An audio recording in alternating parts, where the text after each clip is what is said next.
Wel- welcome, Paris Saint-Germain family. Everyone's doing well. I know what's going on with the camera here. But yeah, welcome to the pre-match podcast of Paris Saint-Germain versus Lille. We're discussing tomorrow's game, and I'm gonna check up what's happened recently. Actually, I've been pretty offline today. Mm, mm, mm, mm, mm, mm, mm. Thoughts on Vinny performance? I did not watch the game, but I've seen his foot mob thing. Had like insane amount of dribbles, chances created, everything. Masterclass from Vinny. And shout out to Mbappe. At least from what I'm guessing. It says here Vinny took a pen, so Mbappe must have given it to Vinny. Shout out to Mbappe. But yeah, I mean, this is what Madrid want. If they, let's say Madrid want to win the UCL or win La Liga, they need both Mbappe and Vinny, playing at this level. Yeah. Who do I think is winning AFCON? I mean, I got to back my nation, Algeria. But I must say the favorites are obviously Morocco.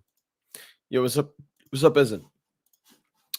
Yeah, let's take a look at just some thoughts about today's games. All right. This tomorrow. Spurs beat Leeds. Cheeky result. Kudos with a goal. Tell with a goal. Arsenal seen them. They beat West Ham. Rice and Saka penalty. United beat Sunderland 2-0. And obviously Chelsea, Liverpool, that I knew about. Real Madrid get the victory. Bilbao get the victory. Inter win. Como draw to Atalanta. Bayern München became the first team to win 10 games. Their first 10 games in all competitions. Yo, what's up, Ty? Of Liverpool Chelsea? No, I did not watch the game. No. Then obviously Marseille win once again. Arsenal got the victory as well. So how's the league and table looking now? Well, yeah, we got to catch up. Arsenal looking good as well. Let me check up the Premier League table. The Premier League. You got Arsenal in first spot, Liverpool in second, losing their last two games. Spurs, Bournemouth, Palace. If City win, they'll be fifth. United still here. Newcastle, Villa, Nottingham. All these three teams were overperforming last season, and now obviously they're underperforming. Yo, big up potato. Remember which post match it was that you and Jordan were talking about content, YouTube, etc. at the end?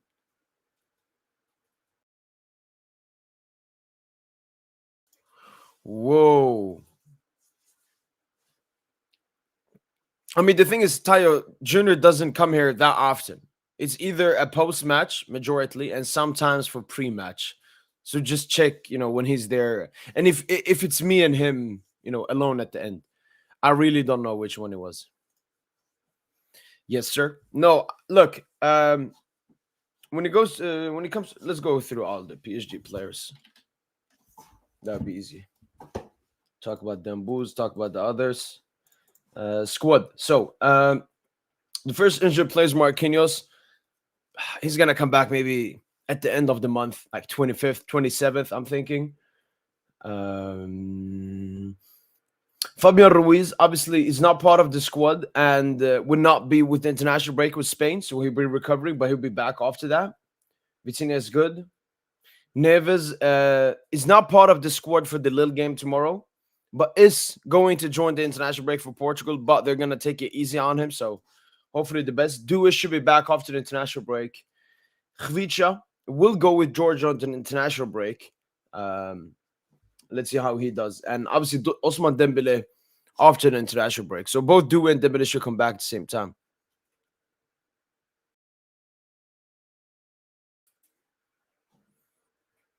When you talk about that, I mean, daily dose of football. Is he a YouTube account or? I'm not gonna react to it, but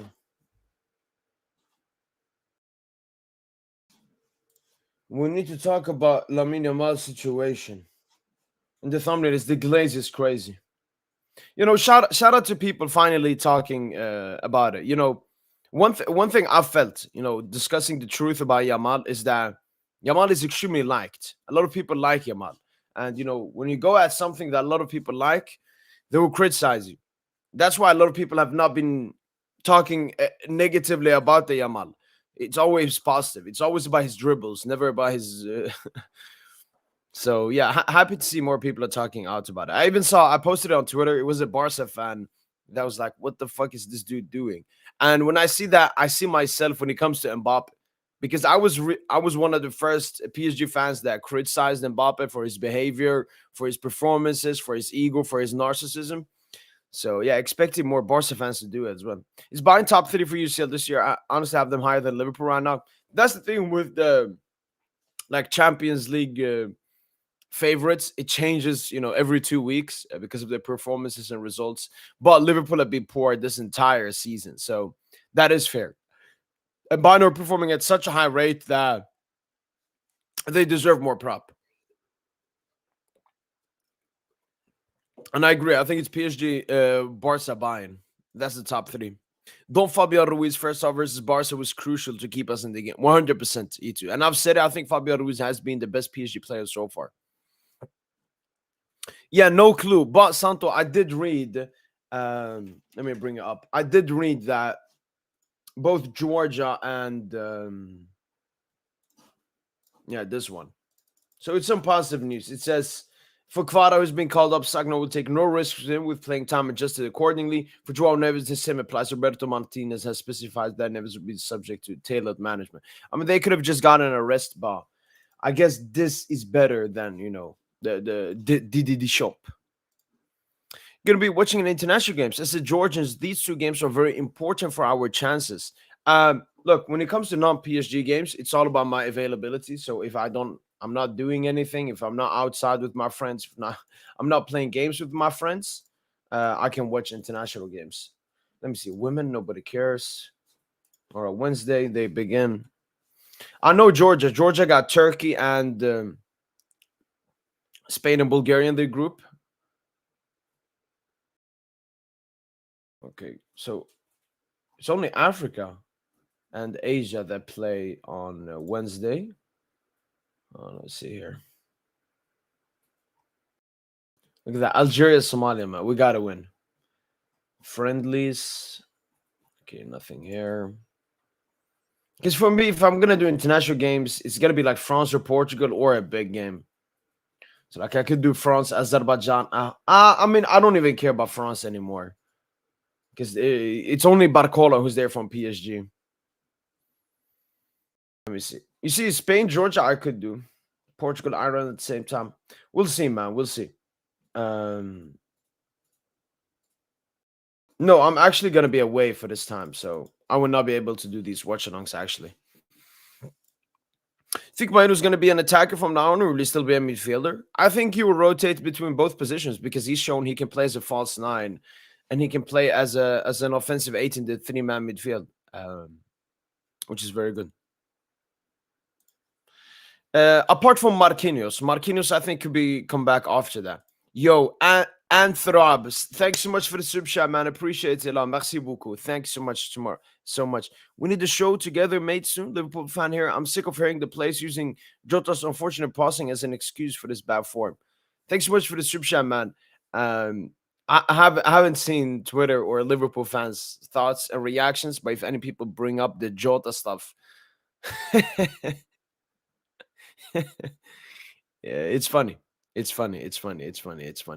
But thanks so much for the super chat. We need the show together, mate, soon. I'm gonna be fully honest. I barely do collaborations anymore because I don't see the point of doing collaborations anymore. And that's not because I've grown. It's more because I don't know. I just don't want to talk with people, especially about football, which is such a, how can I say, people have made it into a subjective subject where people can have different opinions, where I think most stuff in football is facts.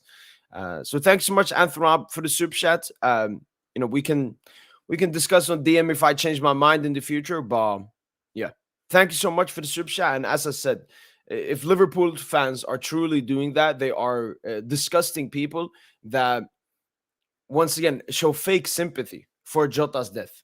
Because if a Paris Saint-Germain player, I don't want to give an example of anyone, but if any PSG player dies, I would, you move on. It's part of life. Uh, I would never do this, but thank you, man. What are your thoughts about Real Madrid game? I did not watch the Madrid game, but another impressive victory, obviously spearheaded by Kylian Mbappe and even Vinny getting in on the party this time. So, yeah, La Liga looks exciting. Bama history, yeah, shout out to them. Oh, Qatar can make the World Cup. George would have to beat Turkey to the playoff, yeah. Because I saw that Turkey beat Georgia in Georgia, so they got to go to Turkey and win that game and hopefully do something versus Spain. Dub time. Beautiful, beautiful. Kvas our best player, so almost gets called up. Even he himself wants to play for full 90 minutes for us. Always, he probably get benched for Spain, but he should be starting versus Turkey. Yeah. Because it's not that realistic. Georgia will get points versus Spain, especially the game being played in Spain. But the other one, yeah, not. You know what? I understand Kvara being called up then because that's a huge game. You think be active in January for new players who keep trusting our youth? I think Paris Saint-Germain know that they have unfinished business from the summer transfer window. The thing is, one thing that Paris Saint-Germain have made a bit clear is that they don't want to get in players if they can't get rid of players. So two players we could potentially looking to get rid of is Gonzalo Ramos and Kangeli, but I don't know how easy it will be to get rid of them. Obviously, with the form of Mbaye and Janto getting called up into the team and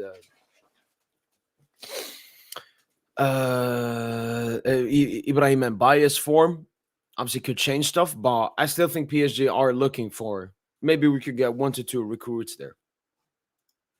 Appreciate it, man. Appreciate it. Yes, I've seen it. I actually saw a short about it very early on, like before most people knew about it, where the ball is built very similarly to the World Cup 2010 ball, which is like built different. So the ball, like how it gets affected by the air pressure around it is different. So be very interesting, man. And it looks good as well.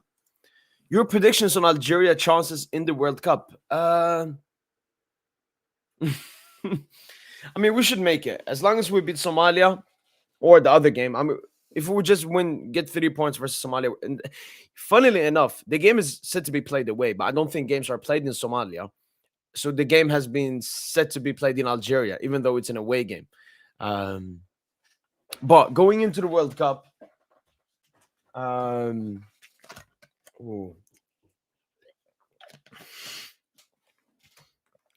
honestly, just make it out of the group stage.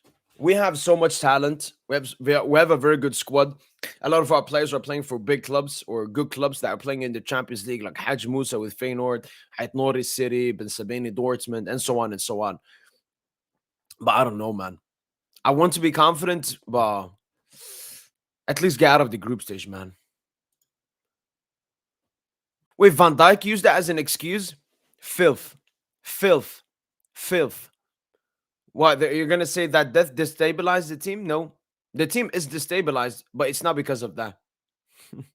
But I definitely agree. There's like a group change at Liverpool. I think I might even make a video talking about or answering the question, what's going on at Liverpool? Even though I don't watch Liverpool that much, I think the reasons they are not performing well is not because of football. It's not because of tactics. It's more. And it's not Jota's death. And Van Dijk is a bitch. Van Dijk is a fucking bitch. Jota is dead. All right? His brother is dead.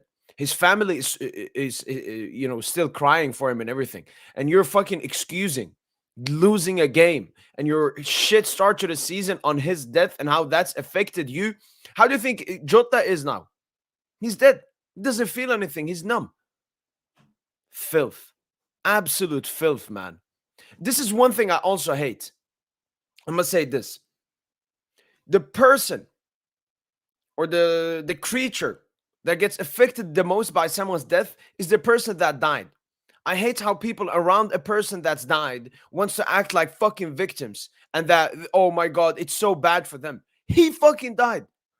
He's in the worst situation possible. He cannot react. He cannot say anything. He can't do anything. You're alive. You should be grateful. If someone I knew died, I would be extremely sad and depressed for that person. But Would I act like a fucking victim and be like, oh my God, my life is so tough, my friend died? He fucking died. His life is tough. Fucking hell, man. Nah, that's disgusting. Yo, what's good, man? What's good? What's good? What's good? We lose people every day in workplaces on crap wage. I'm sure these men on thin the backs a week will cope. Exactly. Now, Van Dijk, the captain, saying that as well.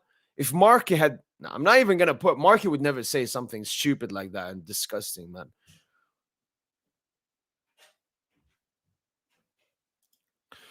Yeah, I mean it's still in the group stage, but I'm very excited for that game. Would. I truly believe so. I truly believe Paris Saint-Germain can do it. Will we do it is another question. All right. I'm confident in my team, but I'm not arrogant. I'm not overconfident. I know this will be a very tough season for Paris Saint-Germain. You know, trying to go for the league title, the Coupe de France, the Trophée de Champion versus Marseille, the Intercontinental Club World Cup, and obviously the Champions League at the end of the season. So I believe we can do it, and I hope we do it. I'm half Algerian, half Swedish, living in Sweden. Are you guys looking for a right back in January windows? No, no. We'll just deal with it and play João Neves or Warren Zara in that position.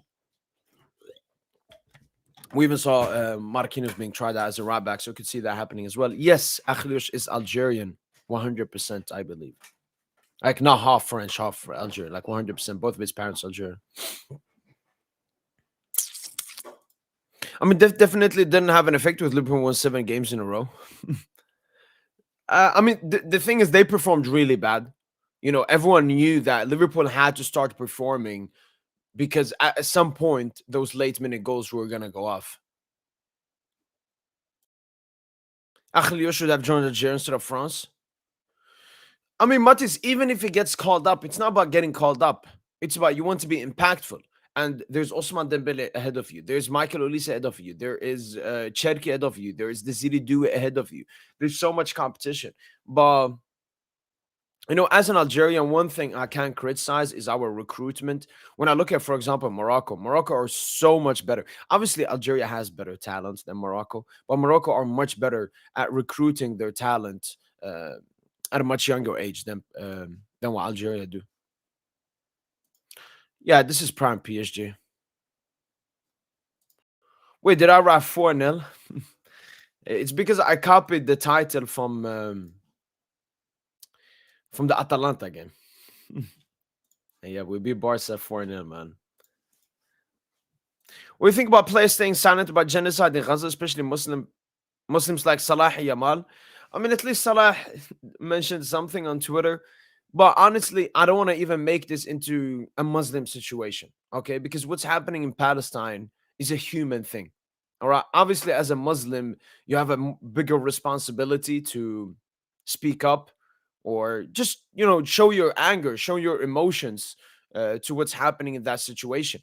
But this is not just Muslims, you know, not doing it. This is everyone, and not just football players. People don't want to discuss it. People don't want to talk about it. Obviously, because it's a how can I say it's a filled subject, like, you know, emotions, people on both sides and everything. But it just shows where humanity has come. Where look, there's stuff maybe that people want you to discuss and take responsibility for, but are less bigger stuff. But I think this is something that you have to talk about. You have to talk about because what's going on. And, you know, a lot of people mention, you know, what's happening in Congo and Sudan and in China. And I think all of that definitely deserves publicity and more people talking about it. The main issue I have with the Palestinian Israel thing is the lies and people actually defending Israel. I don't think anyone is defending the disgusting genocide committed by the Chinese people against the Uyghurs. I don't think anyone is defending that. They're just silent about it. Whereas when it comes to Israel, people are actually defending the ongoing genocide, which is live for us, 4K. So yeah, to answer the statement or thought, I wish more people discussed it, especially the Muslim people. You have a bigger responsibility. When you stand in front of God, God will ask you, you had a big platform. Why did you not talk about it? So, yeah. I think Barca can do the same PSG did last season with so many league phase defeats. Again, I don't like the comparison. Paris Saint-Germain is the only team that has ever done that. It's not like we've seen previous teams do that. And can Barca go back Can Barca get into better form and win the Champions League? 100%. But it will not be, oh, they replicated what PSG did. They just improved along the season and won the UCL. Yes, Ike, it was very chill, man. We're happy you liked it. One thing, Due will be back. Due should be back after the international break. Both him and Osman Dembele have not been called up, so they're gonna recover, and be back for the squad versus Strasbourg. Peach Kuremo, maybe 1 to 2 players. I think so.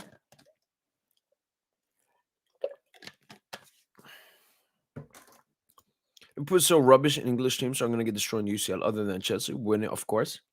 We'll see Chelsea. We'll see. Obviously, they had a tough game versus Bayern, but Chelsea is a very young team, a very unexperienced team as well. So maybe they grow along the season, and obviously you can get favorable draws in the UCL is everything. Yo, what's up, football Vicoms? What do you think of some country if Israel competes? I think they're trying to do a good gesture, but I mean, what this more shows is just how disgusting UEFA and FIFA is. Cantona said it so many times. Russia got banned after 5 days. And when you see that, you're like, okay, this means that FIFA and UEFA are totally against, nations invading other nations. Very simple. 5 days. And no genocide had begun or started or anything. 5 days immediately. But Israel have been doing this for such a long time and nothing has happened, which just shows the bias and who rules the world. We're playing our best team. Think. Oh, Chelsea. Yeah. No. You can't do those kinds of excuses. Teams will always be missing players. It's like PSG. Just because we were missing players, I didn't go to the Barca game prepared with excuses after the game. But obviously, there are more games to be tested. You guys will soon face FC Barcelona, which is a very exciting game. Arsenal could actually win the Premier League, but we'll see. We'll see. It's beginning of the season. They're sitting at the top. We'll see. What is it? Mbappe. Let me see. Mbappé. 9 goals, 2 penalties. Julian Alvarez second. Cheeky. Achlios is obviously the big notable name. I've seen reports sometimes about defensive/midfield recruitment. I don't know about the midfield recruitment part. Maybe defensive recruitment, but I don't see that either. So it's like Achlios or nothing, name-wise. Could be names we don't know about. Yeah. I mean, he definitely feels more like a cultural Muslim, like someone that has cultural ties with Islam. Alaikum salam, Abdullah. Interest in Olise. I mean, Paris Saint-Germain definitely have interest in Olise. We had interest in him, when he was at Crystal Palace. Olise is from Paris as well, French. But it's all about, would Bayern want to sell him? Absolutely no. Would Olise want to leave? I don't think so. So it's a flop signing for Arsenal. Sesko better. I've seen like the last 3 foot mob with surface score ratings for Gyökeres, like red 5.7, 5.3, and so on. I mean, that just proves one thing. Arsenal chance creation is abysmal. I mean, they scored from a penalty today, and I saw Rice scored probably some Fugazi long shot or, running into the box or something. And, Arsenal still having the main problems they had since last season, which is chance creation and in open play, obviously. I think when Marky comes back, Zabani will keep starting plays. I don't know. I think Luis Enrique was really moved by the Zabani performance versus Barca. But Marquinhos is the captain. Marquinhos has been here for a very long time. So it's going to be very interesting how Luis Enrique looks at that situation when Marquinhos comes back. And Vinny has 9. Wow. That's actually very good. No, I've not seen that. Arsenal's the only decent team in the Prem. I don't know. I think all of their top teams are decent. None of them are like top level though. Will the Netherlands win the World Cup next year? I don't think so. No.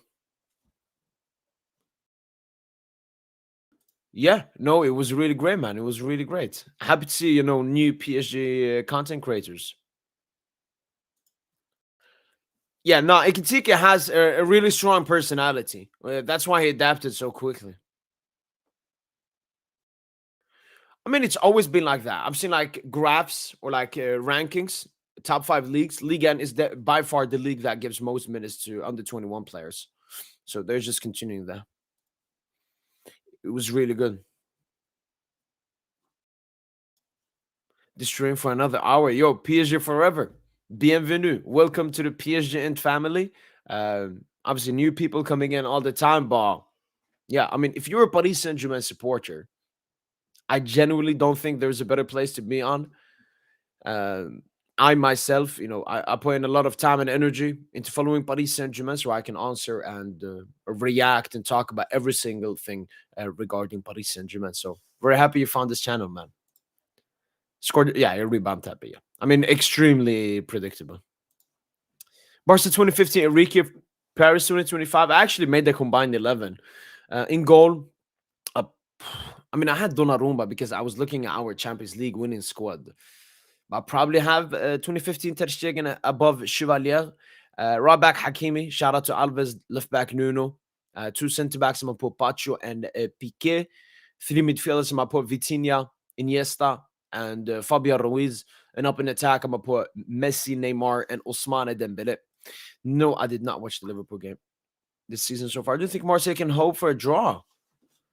At Anfield as well? Maybe. 100%. Definitely. If PSG didn't exist, what club would you support? I have no clue. Obviously, Ibra was a big part for me choosing Paris Saint-Germain.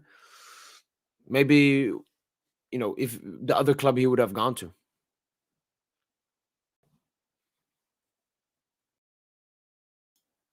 First pitch, I really used to laugh at you because you were always so sad, so delusional. Finally seeing happy. No, look, Paris Saint-Germain went through tough periods, and that's part of being a supporter of a club. You're there for the good and bad. I do have him ahead of 2015 Alves, but I don't have him over 2011 Alves.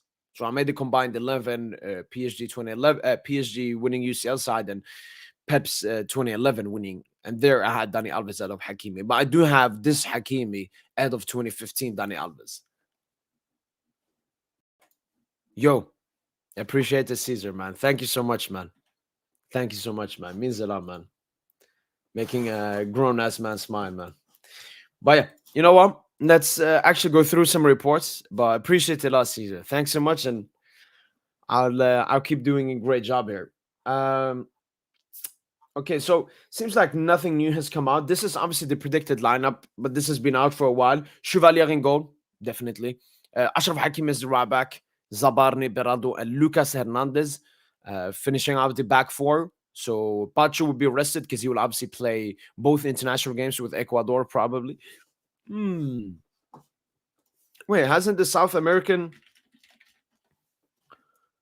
World Cup qualifier ended? It has ended. The South American qualifier has ended, so I guess they will play friendlies. Yeah, Ecuador will play US and Mexico in friendlies. Okay. So he will play, but not that big games. Nuno Mendes getting rested. He will obviously play all minutes with the national team as well. Midfield, Vitinha starting again. I mean, come on, man. Vitinha's legs are going to fall off at some point if we keep starting. Vitinha started every single game. Every single game this season, including national team. And he will also start both games with Portugal. Oh, yeah. Vitinha needs some rest, man. Fabian Ruiz and Joao Neves are not in the squad. Fabian Ruiz will not go into international break. Joao Neves will, but they will take it easy on him. Senemayulo starting at the offensive 8. Lee Ramos Barcola up in attack with obviously Dembele do it. Khvicha will be in the squad, but he will probably not come on. I actually saw a report that said Gonçalo/Enjanto for the striker position, but this report was made before, so they were thinking about it, but then went for let me find it. It was one report here. This one? Yeah, right here. You see, Ramos or Enjanto. So who knows? Maybe I don't think Lille. This is a tough game. This is not a game we should laugh about or something. Mm-mm. Two idols are from a certain club. What do you mean? Yeah, just like usual, like 1.5 week. I don't know. I think one great player would be backup is Stiller. Profilistically, very similar to Vitinha as well. But I would try Kangeli in that position. I would try and see if Kangeli can work out of that position. Okay, Marcelo was predictable. I didn't know about Alaba. I mean, he's clear of both. Imagine becoming better than your others, man. I don't know. I haven't watched United this season. So good with club business. Did a friend to openly says, yeah, true. Now, national team managers treat the players a bit worse, you could say. Oh, here's about Mbappe. Slight sprain on the right ankle for Mbappe. Okay.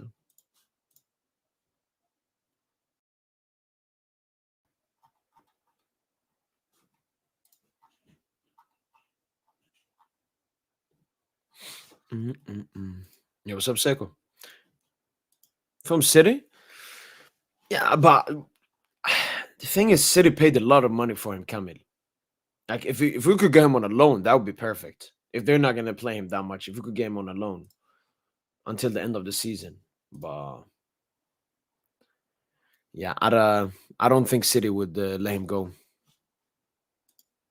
It would be interesting, man. I mean, the best advice I could give you, and this is not just because yo, what's up, Sochi? And this is not just becoming a football player. This is becoming whatever you want to be. Everything in the head. Everything in the head. There are some people that are very talented at football, but they don't make it. But someone that's less talented makes it because he wants it more and he has a stronger mentality. So my advice to you would be, first of all, belief. If you believe in something, the likelihood of it happening increases a lot. If I believe I would score this free kick, the likelihood of me scoring this free kick is much higher. Doesn't mean I would score it, but the likelihood goes up. If you're playing a FIFA game and you believe you're going to win this game, despite you being 3-0 down, there's a likelihood you'll come back. So that's the first thing: the mentality, the belief, and self confidence in yourself. If you fully believe in yourself, whether it's becoming a pro football player, getting a certain job, getting married, whatever it is, it will increase the likelihood. Second thing is, don't ever make any excuses. All right. There's two different kinds of excuses. There's valid excuses and there's non-valid excuses. Valid excuses, though, are still excuses. So you can say, oh, but it's a good excuse. No, you shouldn't let any excuse stop you from reaching where you want to be. You wake up a bit late, you have something to do, it's a bit stressful. You say, fuck it, I will still go and do it. No days off. So, confidence, self belief, crucial. Number two, no excuses. Absolutely no excuse. You can never reach the top if you're making excuses for yourself and all the time. Third, be harsh on yourself, but be nice on yourself. So you should be your biggest critiquer, but you should also be your biggest supporter. So, when it's getting tough, you should be critiqueful of yourself. You got to do better. This is not good enough. You got to go to the gym. You got to do this. Whatever it is, you got to be harsh on yourself. But you also got to be your biggest supporter.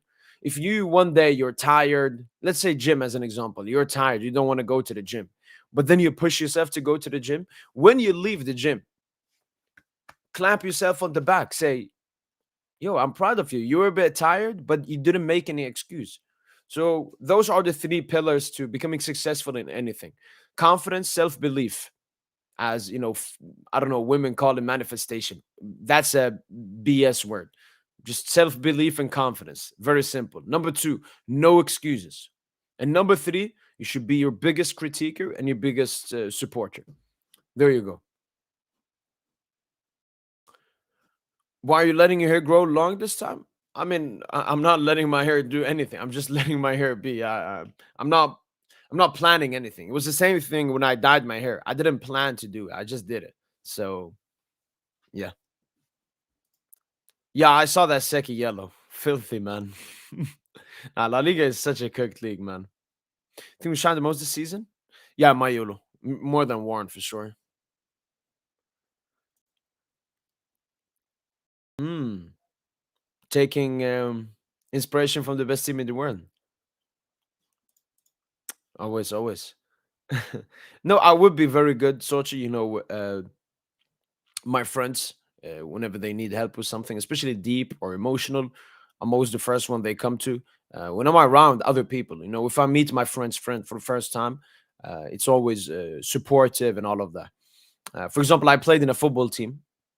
We played in a football tournament, and I I knew some of them, like my friends. Some of them, like we've just become friends through other friends, and some I barely knew. But immediately became the leader. Uh, Sometimes it's me who says, "Okay, let me have the captain or band," but sometimes it's they elect me as the leader because of my mentality. I it's like the energy that I give out is very supportive and tough mentality. Uh, it would be nice becoming a motivation speaker, but I would rather be how can I say a dual motivational speaker. I would rather, let's say it's as I do it as a job for money, as an example.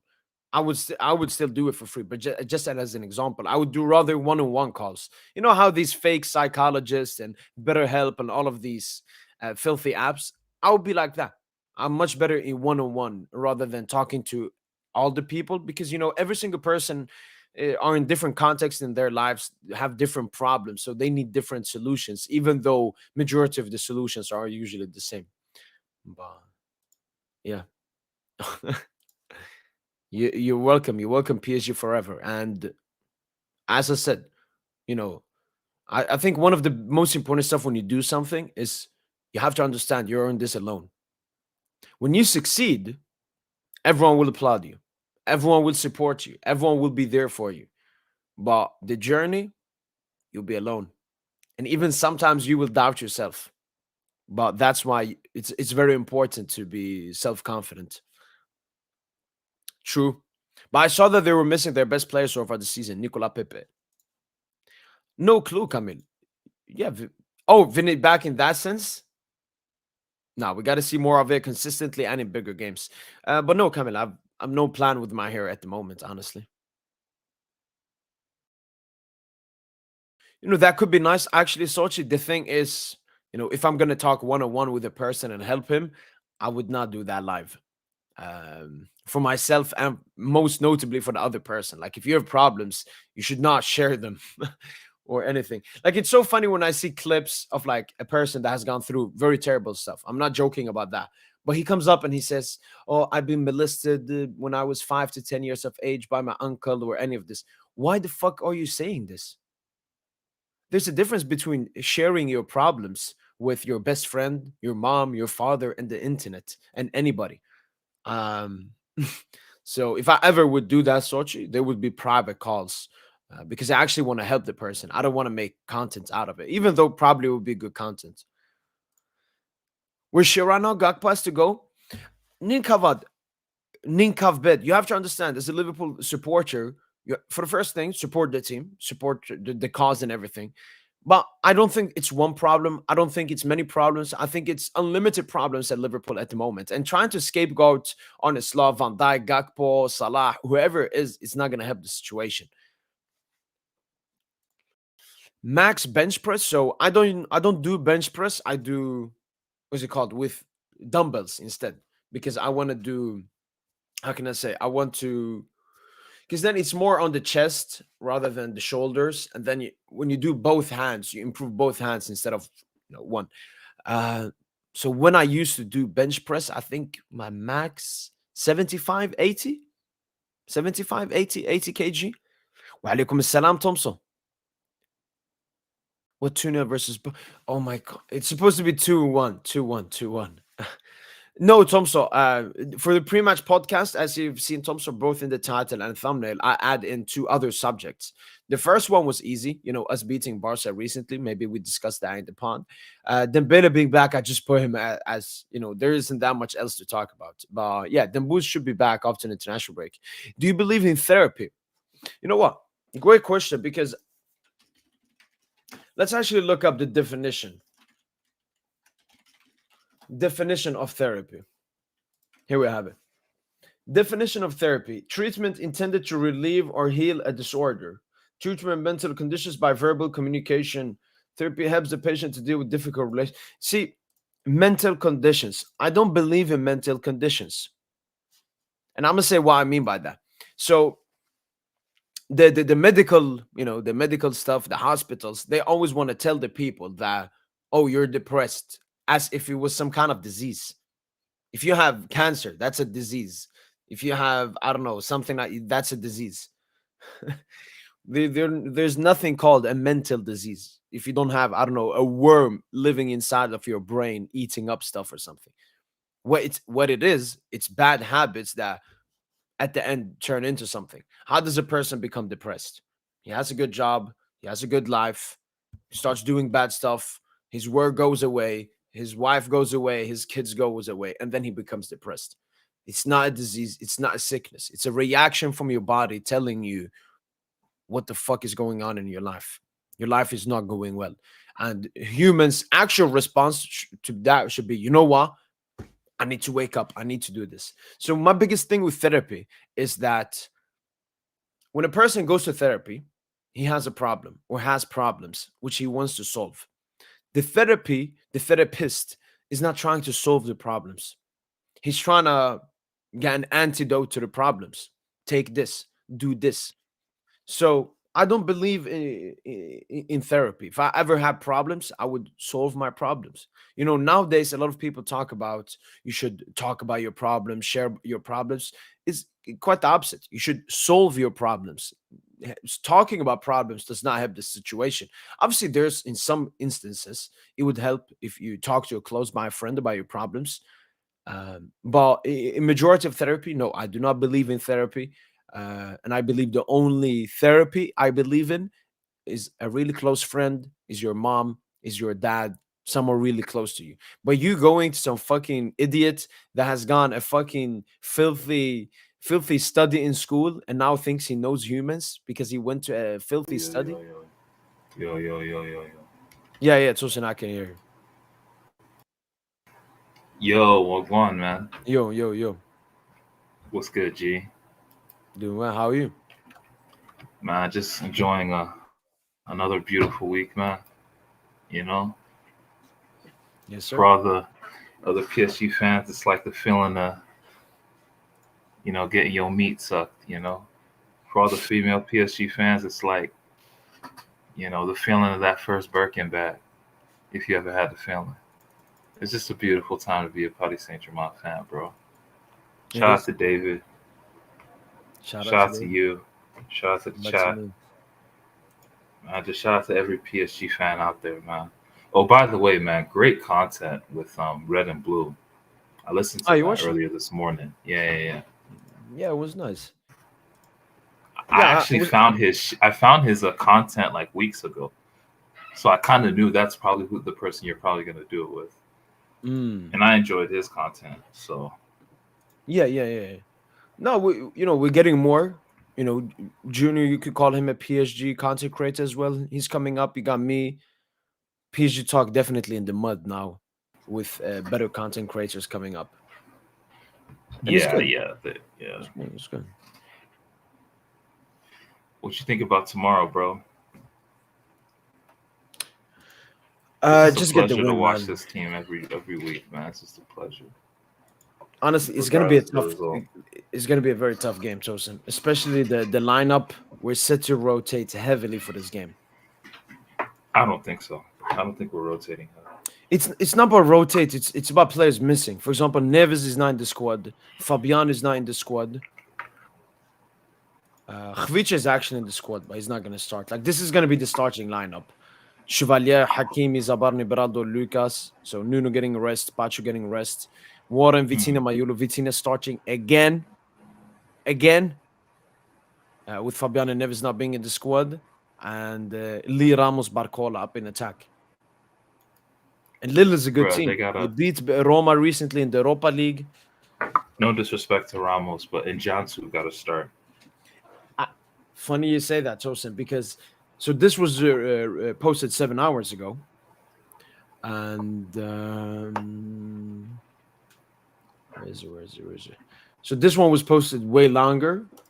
But in this lineup, they had Ramos or Njanto.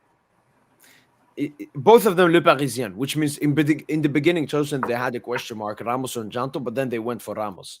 But it means that maybe. But I don't know, Tosin. Lille is not a team, especially Lille away, Tosin. This is not a game where we should be trying out stuff. I mean, Goshala stinks, so. I don't know. Lille, they have a bunch of experimental players as well that they're fielding, so I don't see why we can't. What do you mean? No, like they experiment with playing a bunch of youngsters like Buadi, Nathan Mukau, and stuff. Like I'll be seeing their lineups. So I mean, we can experiment with 2, 3, 4 TTs, just like we did against those Catalonia Devils, man, in midweek. Okay, wait. I'm shout out to Tayo. He sent me this website, which is like should have better predicted lineups and the sofa scores and the foot mobs and stuff. So you see the PSG lineup, they got pretty good. They just don't know that Nuno and Pacho will be arrested. Lille, they have Ozer in goal. Well, obviously said 3 penalties. Pirand, Issa Mendy, Nathan Ngoy, Thiago Santos, Buade, Andre double pivots. Wait, Thiago Santos is back now? Yeah. Harad San, Felix Correa, Giroud. Who's this Felix Correa?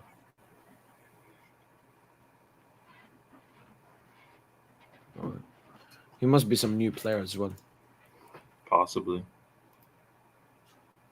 They got Thomas Meunier, Alexander. Oh, yo, that's good chosen. Because I know every time we play Lille, Alexandro always balls out, man. So, and he's their captain as well, I think. But it says only questionable. Wait, why isn't Janto out? What? Janto out? Yo, I want to see him, but Buadi. I want to see how good he is. Because everyone been gassing. So, obviously, Tosin, it's Spanish reports, but I saw reports about like Warren. I can't find it, but like Warren leaving the club, Tosin. Yeah. So let me. I know the Spanish. exact tweet you're talking about. Let me send you. I want to send you 2 tweets. One of those is the Warren tweet. Wait, let me send it to you. Is it this one? Defensa Central. Yeah, that's the site. Yeah. And it says that Warren's agent has offered him to Madrid, Bayern, City, Arsenal. But the thing is, Tosin, it's extremely hard for me to believe this. There's a reason we gave Warren an insane contract. Because he's a Tite and we want him to be here for the future. I think why would Warren want to leave this early at least? Doesn't make sense. No, I agree. Check what I sent you. Just now. Yeah.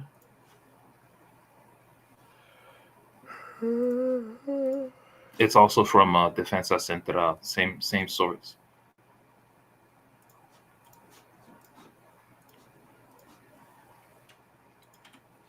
Manchester will be ready to send Rodri to Madrid in a stretch swap for Camavinga, believing the injury plague can no longer generate significant transfer fee with this contract in 2007. Yo, if they're willing to do a straight swap, would you do a straight swap Camavinga for Warren Zaire-Emery?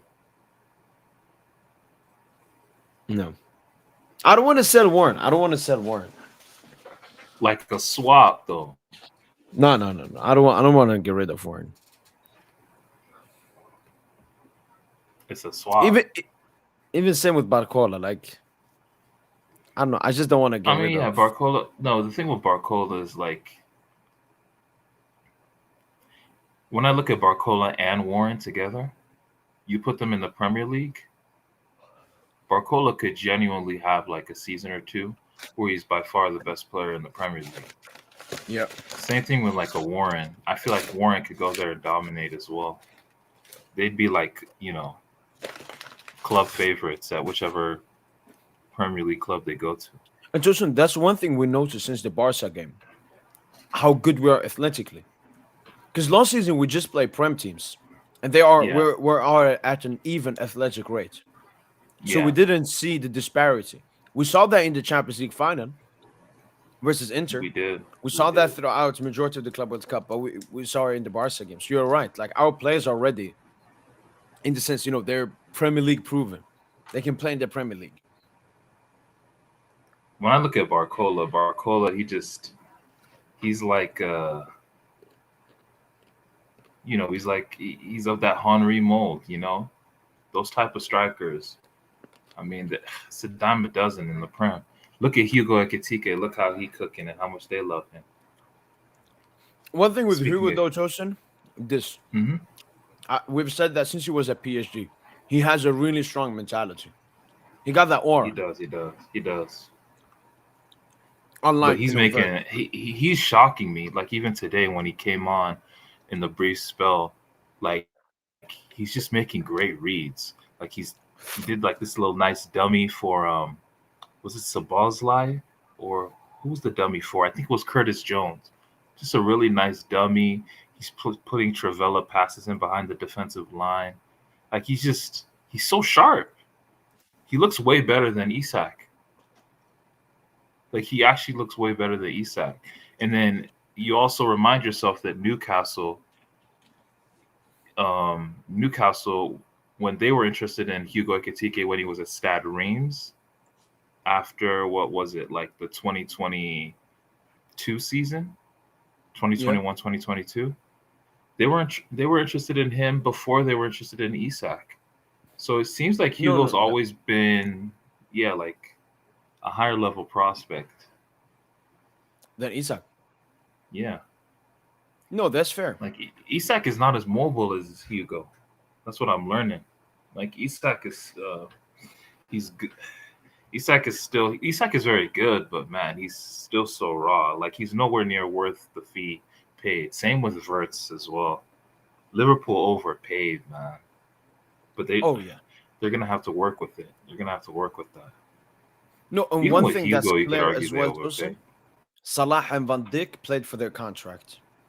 100%. I don't even need to watch. Salah sold today, bro. This man was selling, bro. Slot, bro. I love brave coaches, man. Do you know what he did today? You know Konate, right?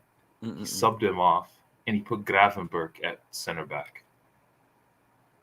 And Liverpool, man, like, they had so many moments where they were breaking Chelsea's press and they were getting into that second line, that third line, and Salah was in acres of space, just 1v1, make a difference, make the right decision.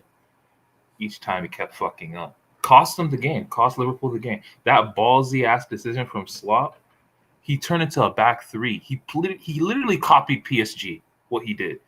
He went to a back three, Gravenberch in the center, like Van Dijk. Van Dijk more so in the center. Was Salah he brought on Robertson drifting to the right? Robertson was the guy who was playing center back, and then what's it called? Sabazlai, he was like Hakimi on the right back. Okay, channel. Inverting suits him as well. Yeah. Like, that's what Slot did, bro. He made that adjustment. Right. The thing is, they wanted Gui, for example, in the summer. Maybe he can't play a three at the back because they don't have enough players. Plus, Kerkez Tosin can't play the role Nuno plays. Kerkez is ass defensively. No, Kerkez he's not even offensively. He's very good bombing forward. Oh, you think so? He's not sure of himself. Well, maybe he's good offensively, and maybe I just don't know it, but he's just not sure of himself. Yeah. Right now, offensively. Like, man, it looks like a miscasting, like an error in casting. The Kerkez signing. They paid like 60, I think, for him. He's been terrible, dude. I saw this, Tosin. Look at this. Top ball progressors in the PSG Barca game. So blue is progressive carry, red is progressive pass. Nuno Mendes, I mean, we're talking legit about a top 5 player in the world. His Tosin, Nuno's a better passer than Trent. Nuno is a better passer than Trent. And he's more technical than Trent. Trent has those, I wouldn't say the long Nuno's balls. no. Nuno's not He a has the better crosses. passer.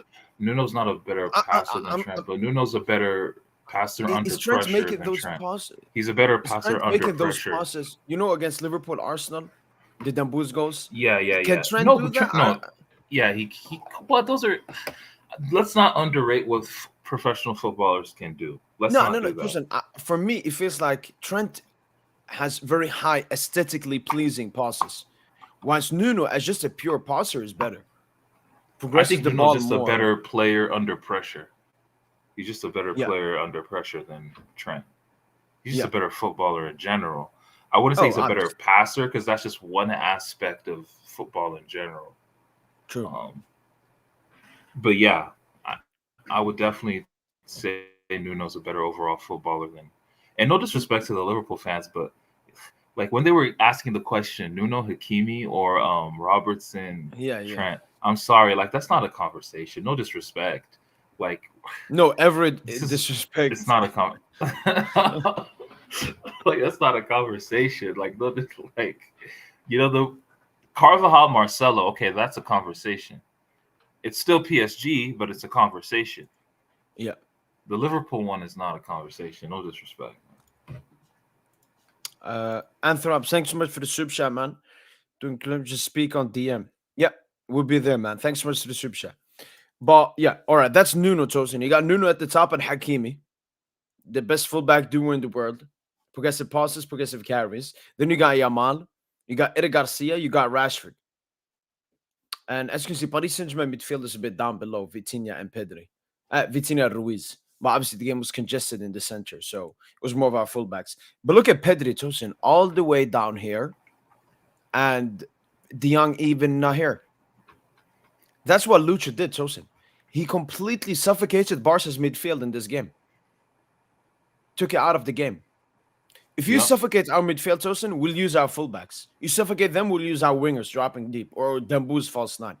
Barca, it feels like we easily cut their ways, cut their path, like to progress the ball and so on. But let's talk about progressive carries in the blue. Okay. Look at that. Hakimi, Barcola, Nuno Mendes. Hakimi, Barcola, Nuno Mendes, all PSG. And Nuno, for me, was probably the best carrier on the night. Hakimi's up there as well because he had acres of space to run into. But Nuno, he got whatever he wanted when he wanted to carry the ball. He got whatever he wanted. He got whatever he wanted, man. Whether it was on Dogmal as the initial marker or Pedri or Ding Dong. Food all day. Food. The man just saw double food. Pivots. And Dogmal, I mean, for an elite player, elite progressor, like he was just farming Trivella. He was just a lot of hopeful, hope Trivella passes, man. That's their system. You got to make that run. Whoever the center forward is has to make that run for Dogmal. It's a systematic thing. Kind of like Dembele to Kimi in our team. Yeah. It's just like it's a systematic thing. And he gets gas for the bare minimum. You're supposed to make those passes. I also saw this progressive passes actions per 90, pass completed per 90. Vitinha chilling at the top. We got Pedri, Redondo. And here's De Jong. Wow. So you see Pedri and De Jong this high, but we limited them completely. They also limited our midfield. Vitinha and Ruiz being lower down. But we got the fullbacks, which Barca don't have. Koundé, Garcia, Koundé and George Martin not on that list at all. Man. Vitinha, man. He has to What be can the you say first. about Virginia right now? Yeah, but I he think has to he's be the first sideways passer to become the best ball progressor in the world, man. yeah. I think it's progressive actions. It takes into account carries and passes.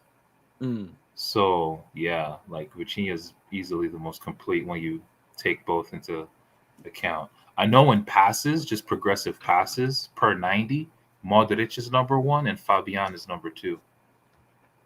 Okay, let's actually check out stats. People But it's like per in the 90.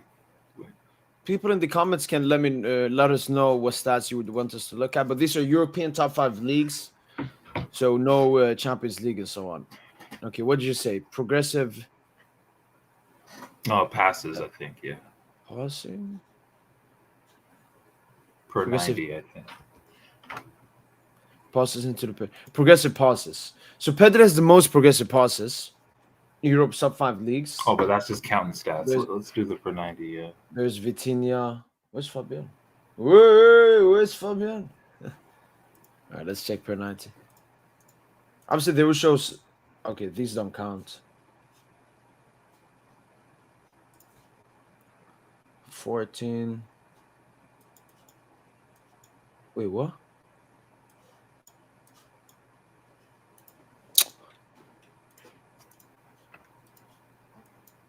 I could literally just find the tweet and just send it to you rather than Yeah, please. I have no having clue to what's just going parse on there. out. Yeah.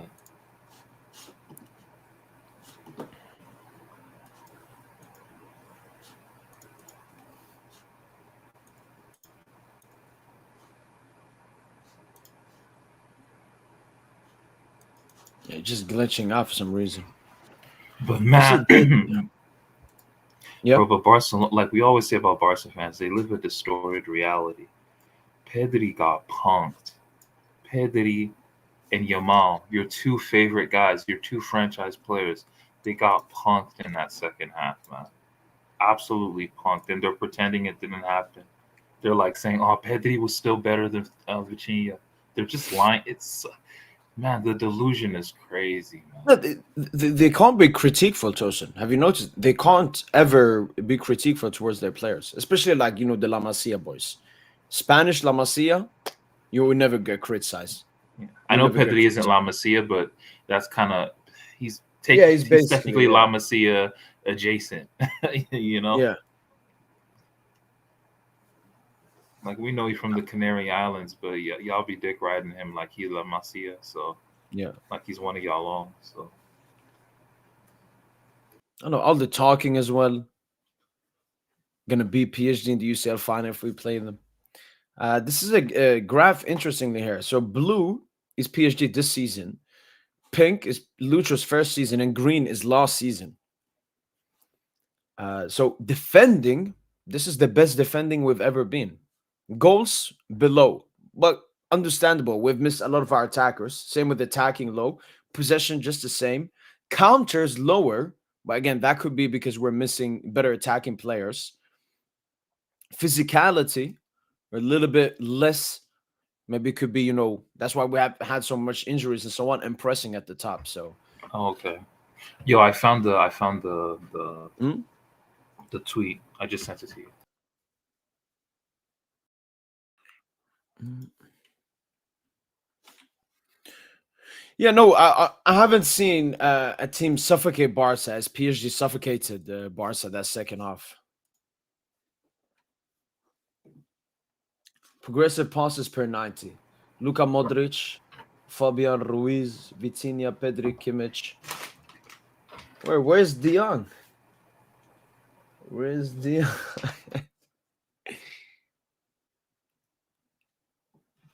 Man. And after that PSG Barca game, Tosa, nobody talked about Fabian, man. I don't know why he's so underrated. I think you have to understand football at a high level, Tosin, to rate Fabian. If you're casual, you would never rate Fabian because they don't understand football. You know, that's typically like a cringe take. You know, like people say that with like an artist. Oh, you got to be a genius to understand this artist's music. Mm-mm-mm-mm. You know, but no, genuinely with Fabian, you actually really need to be watching the game to see his influence. It's a fact. Because he does stuff that's not on stats, not on anything.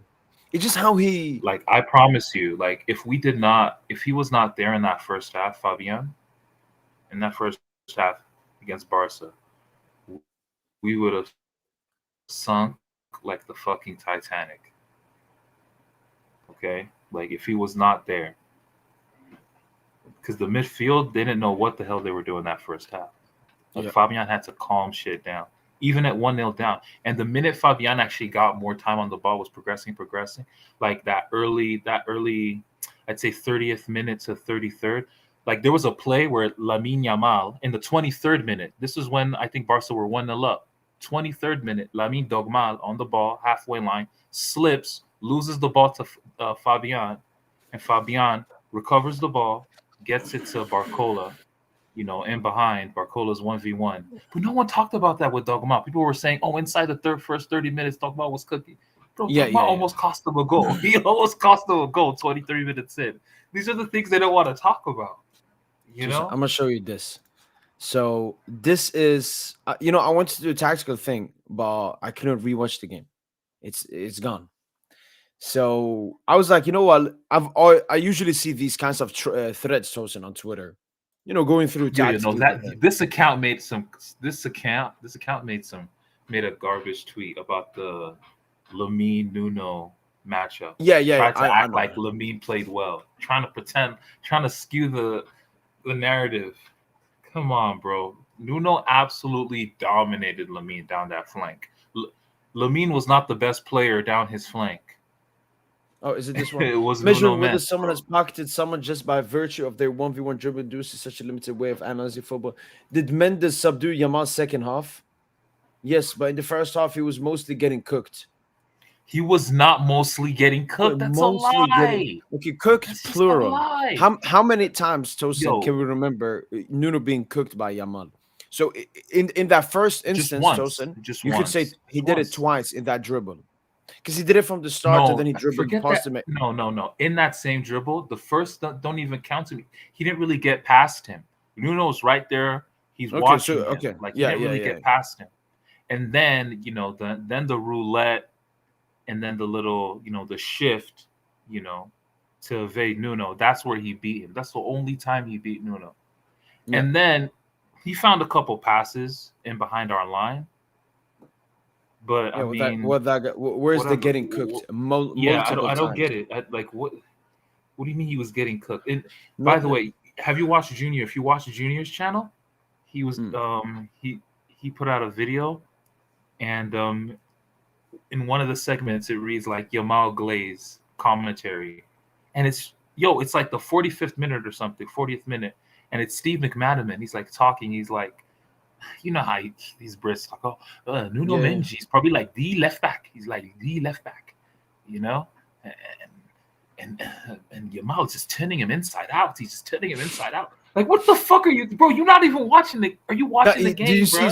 Like, what? Do you see CBS Sports Golasso, that fraud Henry, Jamie Carragher? They were questioning Nuno Mendes. I don't know. Wait, let me actually find it. Well, okay, let's finish off this and then we'll come to that. Not necessarily because Yamal's taking it on, but Yamal's passing game was outstanding. Yamal's passing game was outstanding. This is what I mean, Tosin. There is no standard for this player. There is no standard. They call him the best player in the world when he cooks. And when he doesn't cook, they still manage to lie about Yamal just be getting gas. Outstanding. Yamal just be getting gas for basic playmaking actions. Like, I swear, Dembele wasn't getting gas. Like, Dembele was doing this shit but he wasn't 3, 4, 5 times 18. a game. But he wasn't 18. He wasn't getting this kind of gas. Like, this shit is kind of embarrassing. Through ball. Bro, the goal William Estevao, you know William Estevao, right? The goal he scored today against Chelsea at the back post. Dogmal never scores a goal like that. He never reads the game to score. No. Yeah, he never scores a goal to make the game easier for himself. Like people act like he's a complete player. Like, niggas be lying to themselves, bro. Like, man, this shit is behind Mendes, and Barca should have been winning by quite a margin. That wasn't Yamal fault. His teammates were taking quite a margin. Victim Yamal. What does he mean, quite a margin? Like, Mendes then began to fight fire with fire and driving with the ball, and eventually Barca backline meant panic stations led to Barca game plan in general crumbling, with Mendes getting tight second half and limiting Yamal passing influence, not just his dribbling, which wasn't really a huge factor all game. I recall Greece once destroying. I won't be second on tips. Yamal was doing that initially, but he was relying. Okay, Tosin. Now I come to the other thing. Bro, The where's other the thing, talk about Tosin, Nuno? is Like, lie no talk about about the Nuno. It's the lie about the performance, Tosin. So in his deep dive, where does he say? First tactical choice, which really stood out, was Yamal's positioning in this game. He sat deeper, almost sucking in Mendes as a marker. And Tosin, because I reacted to this in a video, I said, Yamal, Tosin, when we watch him play, Tosin, he always wants to play as a winger. He wants to cook his opposition and get him behind him all the time. He can't play like that versus Nuno, Tosin, because Nuno is such a great defender, so his dribbling will be ineffective. And he can't go past him using his strength or pace because Nuno is much stronger and much quicker. That's why Yamal was sagging in the middle half of the pitch, Tosin, because he could never beat Nuno. It was the same Simple as thing. Did you that. watch Barca Bayern? Yamal was never going 1-on-1 versus Davies because he knew he would barely ever beat him. But no, this was a tactical. It was a tactical thing. It was a tactical thing. Bro, he sat deeper because he can't get the physical advantage. It's simple as that. He doesn't have the physical advantage. When Dogmal doesn't have the physical advantage, now people are saying, oh, he shouldn't play on the touchdown. He should play centrally. So he should play one touch, two touch centrally. And then you'll say, oh, where's his dribbling? Like people don't know what they're talking about now. Yeah, but basically, a lot of Barca fans, Tosin, also say this, that they had a very good first half, and we had a very good second half, and that's wrong, Tosin. The first half was tight. The first half was first half, we were probably still margin. I think we were marginally better. Even in the first 30 minutes, I think we were marginally better. I'm not gonna lie. We can be humble and say 50-50, because then second half was like 90-10. It was a complete destruction. But they're overhyping the first half. And they're overhyping what Yamal did. Well, Yamal in the first half was insane. Yeah, he was a bit quiet second half. The last 10 minutes. 2 good moments. Yeah, bro, the last 10 minutes of the first half, it was all PSG. It was all PSG. Maybe like there was one instance where there was a misplaced ball where Pedri just got gas for leading like 2 or 3 attacks in the first half. That's all he got gas for. Like he led 2-3 attacks, which is fine. But don't come out and say he was the best midfielder on the pitch. Don't fucking lie. Don't fucking lie, because he didn't. Barca got nowhere near to controlling the game. Neither him nor Pedri, nor Frankie. Neither him nor Frankie got close to controlling the game. No, genuinely, no standard. Your back line, bro. The back line was treating the ball like a hot potato. Kubarsi, who they say is best ball playing center back in the world. The guy, every time he got the ball, he kept booting it. He couldn't play under the pressure. Koundé kept giving it away as well. Bro, you want to know what I love about this system? All you center backs that are playing as fullbacks, you get exposed. True. You get exposed. We expose you. We fucking expose. Timber. Shiver me timbers. Fucking Calafiori. All these you will get fucking exposed. Okay? Koundé. Eric Garcia, who's getting gas. If you play him right back, because I know he's played a couple games right back, please play him right back. You will get cooked. Please play your center backs as fullbacks against Paris Saint-Germain. You will get fucking cooked. No, Tomso, when it comes to it's not less about Zabarni, all right? You can say, I still can't believe you had Kubarsi. When it comes to Zabarni, Tomso, I don't want to put players just to put players. He had to prove in a big Champions League night, which he did. And then Rafai said something here. Kindly invalidate their historic point as well. Rafai, could you make any valid point? And I'm saying this, completely normal. If you make any valid points in the comments, we'll try to react to it. But Tosin, this is what CBC said. Jamie Carragher, Lamine Yamal, the best right winger, arguably the best player in the world right now, alongside probably Mbappe. So Mbappe is here mostly because of his form this season. Yamal is here because he's 18. Because, I mean, he has barely done anything so far this season. The best left back in the world, no doubt about that. And I would say Lamine comes out on top. It was a close fight. I think every time he ran him, he had him on a little bit. Like, this is just genuine lies. Yamal barely never ran against Nuno Mendes, and he did not come out on top. Nuno Mendes was the man of the match. Nuno Mendes did more offensively than Yamal did offensively. And Nuno is a left back. What are these lies? It's hilarious, man. Oh, he probably should have gotten a red card. Yeah, obviously. Lamine had to answer from the National League final because they played against each other. So this is what you want to see. Sometimes the striker wins, sometimes defenders. But Nuno Mendes answered. He got away with that tackle, but Lamine was spectacular.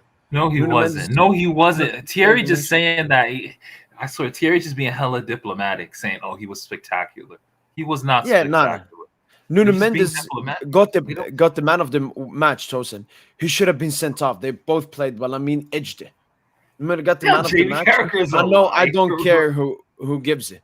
Like, these are just genuine lies, just to overhype Yamal. It's just disgusting. Genuine lies. It's disgusting. It's honestly disgusting. I'm so disgusted, dude. They still got PR. Like, Pedri still got positive PR after that game. Yeah. Pedri still got positive PR. Bro, Vitinha literally... Bro, Vitinha dropped his nuts all over Barca's midfield in that second half. Pure regista conductor performance. He was conducting, bro. They could not get near him. No, Tosin, this is what I understand. This is a so-called football that was a show. recital. This is no football show. That was a legitimate recital from Vitinha in the second half. And I'm hearing Pedri. I'm hearing, what the fuck are... Like, what? Like, what kind... Bro, did you see how Pedri faked injury as well? Like, he was getting cooked so much. Did you see when I don't think I saw a picture. Yeah, but I saw a picture of his legs, Tosin, when he got subbed. He got kicked. Bro, he was the most foul player as well. Oh no, he was getting kicked. Like when Mayulu, harassed him there, I think at one point, and then Warren was just physical with him all night. Yeah. Like, Warren was a crazy matchup for him. Like, sure, he got the better of Warren in most parts, like in the first half, but deeper and deeper into the game. When the fitness level were shown. Yeah, fitness levels, Matt. When fitness levels really, bro, when you're going into the deep waters, it's a different task, man. Vitinha's stamina levels, unbelievable. I don't think Pedri can hang. Unless it's a 50-50 possession game, I don't think he can hang because, bro, Vitinha's stamina is unreal. He's so mobile. He's never stops moving. He was a ball magnet to the ball. From the 80th minute to the end of the game, Vitinha's dominance was actually insane. Every fucking second ball, he was there. Our press absolutely suffocated Barca. Casalo was fighting for his life. He came on. This guy was fighting for his life. But Tosin, to at least defend Pedri a little bit, because we both like him and rate him, Vitinha had Fabian.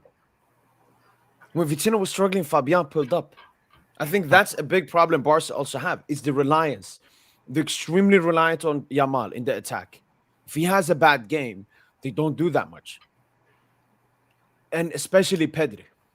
Yeah. You know, Tosin, that's why Pedri looks better than Vitinha in the league, let's say, Tosin.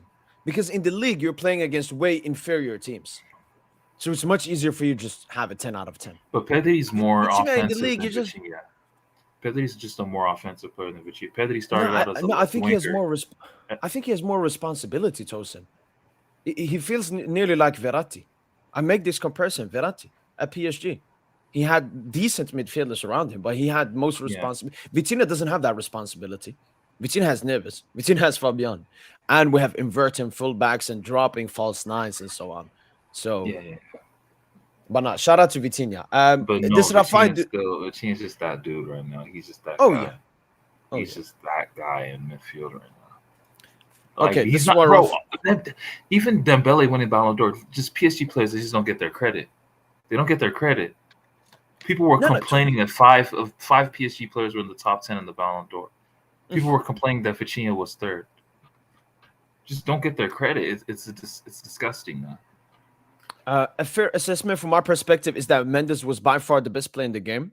I don't even think he was by far, like, he was really good, but I also thought like Zabarni Pacha had a good game, Fabian, but yeah.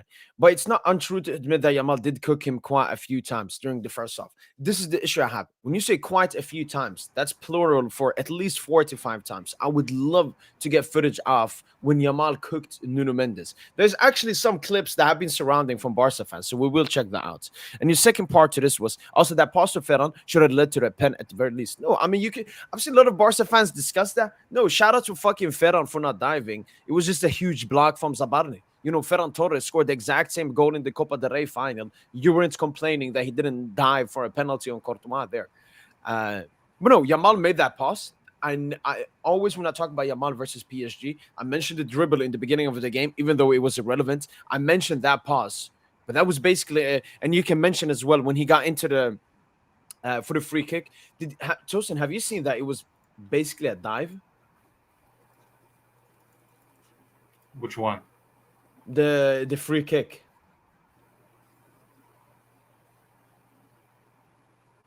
Was it the Lamine action in like the 60th minute? Yeah.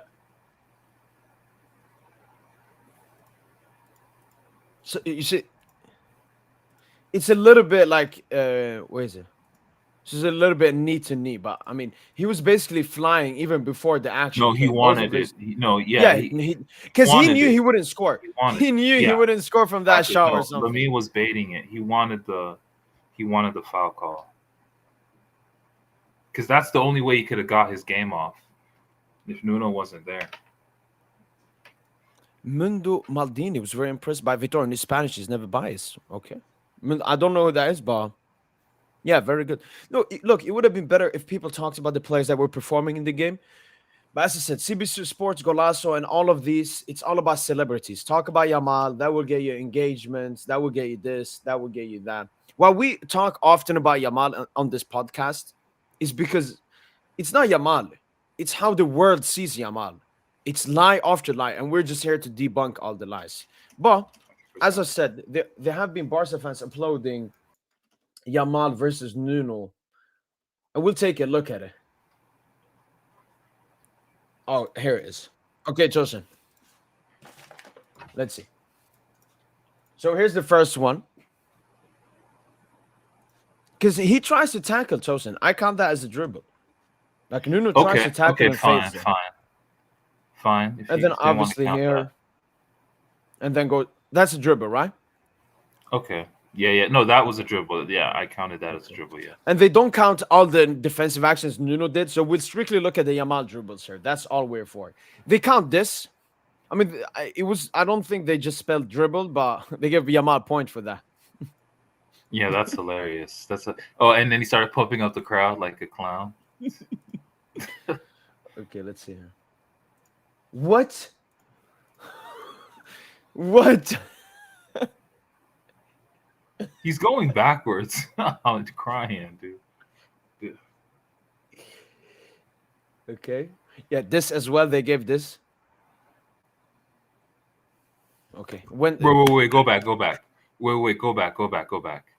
That was a straight pass. That, what's it called? Like Zabarni mopped up easily. Now Vitinha mopped it up. No, I remember almost behind Vitinha. Yeah, like so nothing so far.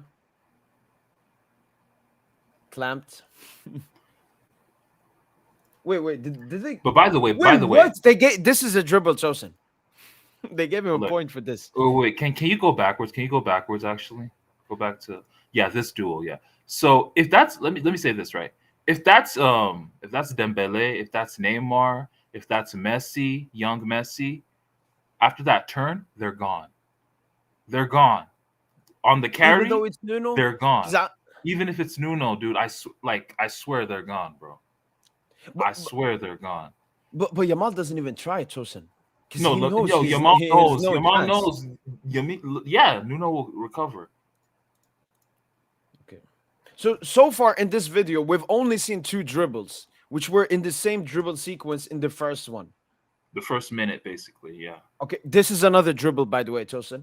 Wait, you might miss it, Tosin. Bob, Oh, I remember this. point to Yamal. Oh wow, Point he to went Yamal. backwards. He went backwards. He went back on his favored left foot. How is this a dribble? I don't understand. A2. Oh, lost the ball. Lost the ball. This is the action. He lost the ball for the Barcola chance. They gave that an 8. No, you're kidding. They have And to they be count joking. they're They have counting to be this as a joking. dribble. He's 1-on-1 versus Nuno on the wing. He can either go outside or inside. He goes inside, and Nuno is still with him. So for the entire video, even if you want to say this is a dribble, it's maximum 3 dribbles. So again, this is why I completely do not understand it. No, Rafai, we're good. We're good. We don't need to have a conversation or anything. But please, we on this channel, we do not like lies, and we will always expose the truth. Yo, Charlotte, huge to you, man. This is really needed as well. Thank you so much, Shiloh, man. I appreciate it. What is it? A clip you want to see, Shiloh, from the game, or something exact? But yeah, like Rafai, we on this channel, when me and Nuno me and Tosin were watching the game, and Yamal did that, I tweeted, "What a dribble by Yamal." We sat there, we were a bit scared. We're always honest, but the issue we have is there's no harsh critique. Scared. I wasn't scared. You can't call Yamal the best player in the world if you're gonna have such a low standard on him. I remember even on the pod, Dembele, we call him best in the world, Ballon d'Or. He has a bad game, and I sit here and I'm harsh on him. I'm criticful on him. Sometimes Tosin is nice. He's like, nah, but he got. You remember the Brest game, Tosin, when Dembele scored the brace, UCL first leg, round of 32. Yeah. I was harsh on Dembele because like everything apart from the 2 goals, he did bad. Because I have a high standard of him. But yeah, you no, even I looking back, he scored 2 great goals as well.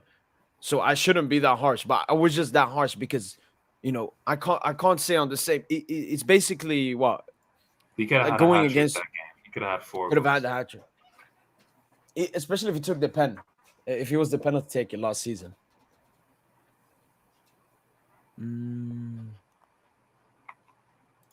Oh yeah. No, I agree. Good. That's just the video I pulled up because to see, how many times Yamal went past Nuno. But yeah, no, Tosin, it's very unfortunate. CBC Sport Golazo. The stream that we were watching, Tosin, before the game starts, they say, can he reach Messi levels? How are you genuinely asking that question? Yeah, just please respect Messi, man. Please respect Pessi. Please respect who Pessi was, man. Pessi used to go past defenders like they were traffic cones. Okay, Dogmal is not doing that.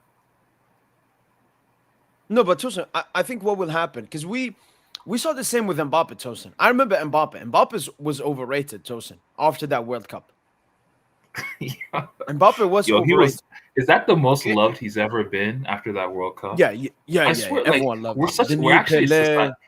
We're actually a society of losers, man. LeBrick loses to the Warriors. He gets crowned the king, Mbappe loses to Argentina. I was talking 2018. Mbappe loses to Argentina. He gets crowned the king. Dogmal loses to Inter. He gets crowned the king. Like, you just get crowned for being a loser. That is true. Society of losers, man. We crown losers so much. No, but Tosin, Tosin, it's because you see the word how you say. I'm a winner, Tosin. I'm a winner, so I will praise winners. Most people are losers, so they will see sympathy in praising a loser. Saying stuff like Yamal led Barca versus Inter, to lose the game. Help. He didn't lead them. I think they're considering his age, he's only going to improve. 100%, Rafai. And for me, the main issue is Rafai. They call Yamal the best player in the world now. What's going to happen when he actually potentially is the best player in the world? what we're gonna. It's the For same a little bit Lamine, about Mbappe. Lamine, Mbappe last season, I called him shit. People called him the best in the world or one of the best. Now those same people are calling him one of the best, if not the best, and I'm calling him the best. They're not honest. So Lamine is no, just a shot spammer right now. He's a shot spamming flare winger right now. Who's amongst no, the 10 best players in the world? Objectively, he's amongst the top 10 best players in the world. But that's all he is right now. He's just a shot spamming flare winger, man. And if he fine tunes his craft, he's gonna have to score in the way like no. Robin. You know how Robin had a Listen, not signature goal? You know how Robin had that yeah, yeah, signature? yeah, yeah, Like yeah. he's gonna have to have like a signature kind of goal. Yeah, that's his only like route to being an elite goal scorer. And Robin, he didn't reach his peak until 2014 when he was like 30, age 30. He was 30 years old. That was Robin's peak, Yeah, where he was just inevitable, where he reached inevitable status. yeah. Dogmao, maybe he might reach that at an earlier age, but I just think he's getting really overrated. No, for sure, for sure. It's like they're hyping up what he's going to become, Tosin, instead of waiting until he becomes that.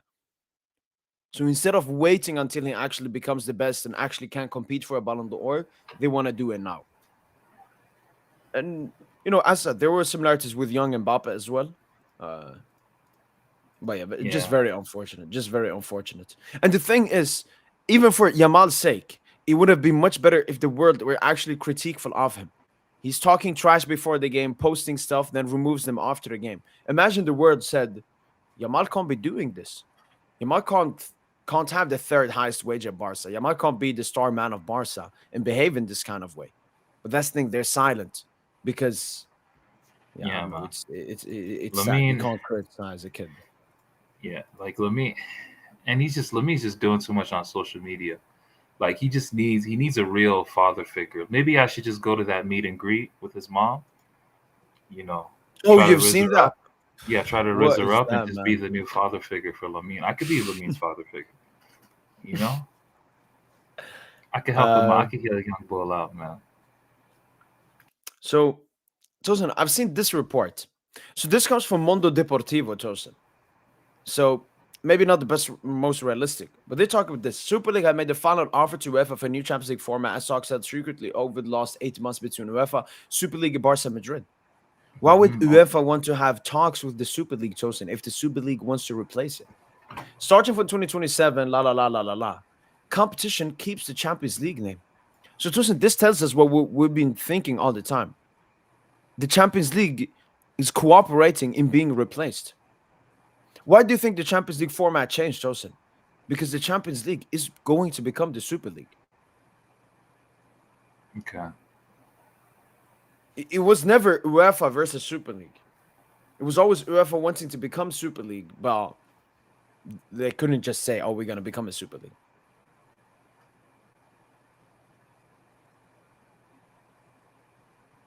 So I think we're closer than ever for the Super League to come,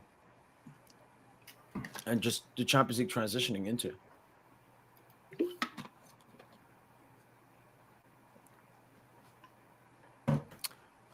By the way, Tosin, the Liverpool defeat. Someone in the chat said that Van Dijk blamed maybe that defeat and then the form in the season because of Jota's death. Bro, that was disgusting what Van Dijk That's did. disgusting. That's That is fucking genuinely disgusting what he disgusting. did. What he did is so fucking disgusting, man. What Van Dijk did, man. Let me actually see the Like, bro, quote. we're literally clowning you for the match, and then you go to the peak of victimhood by talking about your teammate that has nothing to do with the match, and saying like it's because of that, like that's what's affected. Like just peak victimhood. It's, And the captain saying this as well. The captain of the team. shit is sad, man.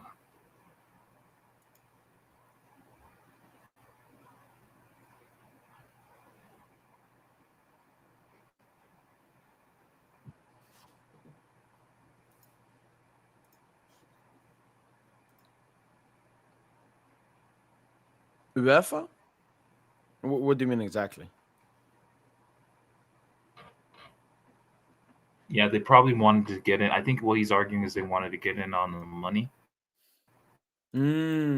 So instead of, oh, you're gonna create it, let's do because it the Super together. League has the potential, right? True. Yeah. And Nasser, he's like a shadow boss at UEFA, so he's probably in the talks as well. He's probably in these secret talks. You saw Lewandowski came to him. I was talking about like how great he thinks the PSG project is. I mean, look at this. Nasser is so cool, man. Like every opposition he's player the loves boss. Nasser. Van Dijk, look at Van Dijk talking with Nasser last season. Yeah. Even Laporta talked with him. No, actually, Tosin, I read the report. For example, Real Madrid and Barca, Tosin, they're still officially in the Super League. Clubs joined the Super League, but then left because UEFA were like, you gotta leave. Barca want to come back, Tosin. And guess who is going to fix that? Nasser. Him and Laporta talked after the game, and Laporta was like, yo, get me in back. And Nasser's like, for sure. But you owe me a favor. You owe me a favor. Yamal 2028. Nah, we get up. And obviously, it's election. It's election 2026, Tosin, Barca. Yes, it is. Yeah. And I read the report that Messi is gonna back the opposition of Laporta. Yo, that's some Godfather stuff, man. You think Messi returns to Barca in like a professional capacity, like in the boardroom and like in the office? Yeah, I could see when he eventually comes, Busquets, Alba, Piqué, all will be at one point. Yeah, they're gonna they're all gonna form a clique. President, exactly. Yeah. Which could be good or bad. I don't know if you want to have. It could be. They were once they were Club de Amigos. They might bring that Club de Amigos vibe back. Yeah. As management, from players to management. But look, I'm a centre back, and I think Van Dijk, because he's the main person that started this after that stat never getting dribble pass. I think Van Dijk has ruined football when it comes to being a defender. To be honest, think Ramos or Thiago Silva, even Marquinhos Tosin with slander, Marquinhos would throw himself ahead of the ball, probably still being a goal, but at least he would show passion. What the fuck is this? Yeah, but to Van, look, honestly, him showing his ass like that, before the goal is a little crazy. But I understand him backing off. I think a lot of defenders would technically back off because it's a midfielder. It's a midfielder, dude. Like, you don't expect him to score. But I mean, he scored some bangers, especially recently. I know that he scored versus. No, he had a top game today. Caicedo had a top game. He was good, right? Yeah, he was very good. You know that guy Hato, Jorel Hato? Yeah. Bro, he was insane. He had one play where he had like 4 Liverpool defenders on him, and he just went like he was surrounded, and I don't know how he evaded the pressure, man. Just one drop of the shoulder, like maybe one drag back, and then he was like he got out of the pressure. It was insane. What did he play? Did he play left back or center back? Center back. Yeah, I'm also wondering why they haven't played him that much. He's a top talent. Yo, what's going Chelsea. on? Chelsea are mids, but I mean, they're winning games. You can't hate. Okay, question: is Yamal the best raw winger in the world, Tosin? I think so. But like Olise, do it very close. No Salah. Palmer as well. Palmer is good. But I'm gonna put Yamal first. You count Palmer as a right winger or as an attacking midfielder? Yeah, it's a bit weird. He's like both. I guess that's how Due is gonna be in the future, Tosin. Yeah. Cam / right wing. But I think because he's defending, he's saying like. Wouldn't you even say Due prefers the left wing? Like, he can play on the right wing, no problem. Due would not mind playing on the right wing. What? Because he can like cut in, maybe, or what? Yeah, I think Due would even prefer playing through the left, or through the middle, really. Not even just through the wing, just through the middle. The thing is, I was thinking about this season, Tosin. We play like a 4-2-3-1, as Lucho did in the UEFA Super Cup versus Spurs. But obviously, Du has been injured. But then Fabian, Tosin. You can't bench him, man. And you can't bench Neves or Vitinha either. Yeah. No, but the thing is, Lucho has been... Just wait till everyone's health, bro. Everyone's back after the break. I can't wait. Yeah, the only one that will still be missing will be Marky. So, yeah, everyone is back after the break, right? So, like, imagine, bro, Dembele, Due, Kvara. And look at the games we have, Because Tosin. Lucho has been trying to... Wait, but before you continue, Lucho has been trying to experiment with that front four. I know you're saying that midfielders can't be benched, but he's been experimenting with that a lot. Maybe he'll bring one into the fold, like off the bench, and play the four. You know? Yeah. And I'm just excited to keep seeing that, bro. And it's also good, Tosin, if Fabian is injured, then we just do that. So we have that as a game plan.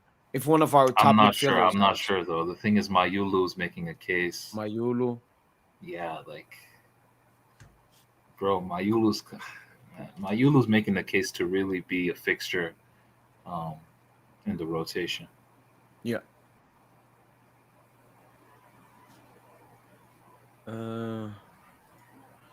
Marquinhos injured Loki, a blessing in disguise for Zabarni to be a much better defensive asset. Yeah, no, I think Zabarni is our second best centre back next to Pacho. But it will be interesting how Lucho does for the big UCL games when Marquinhos comes back. But Tosin, so we have 1, 2, 3, 4, 5, 6, 7 games, Tosin. 2 games every single week. 17th, 21st, 25th, 29th, 1st. This is we're going to see maybe prime PSG. We got the Bayern game and the Leverkusen game as well. Yeah. 2 German teams. Wow. We have to. Marseille won today 3-0. Putting competition in Ligue and on us. Oh, who scored for them? Let me see.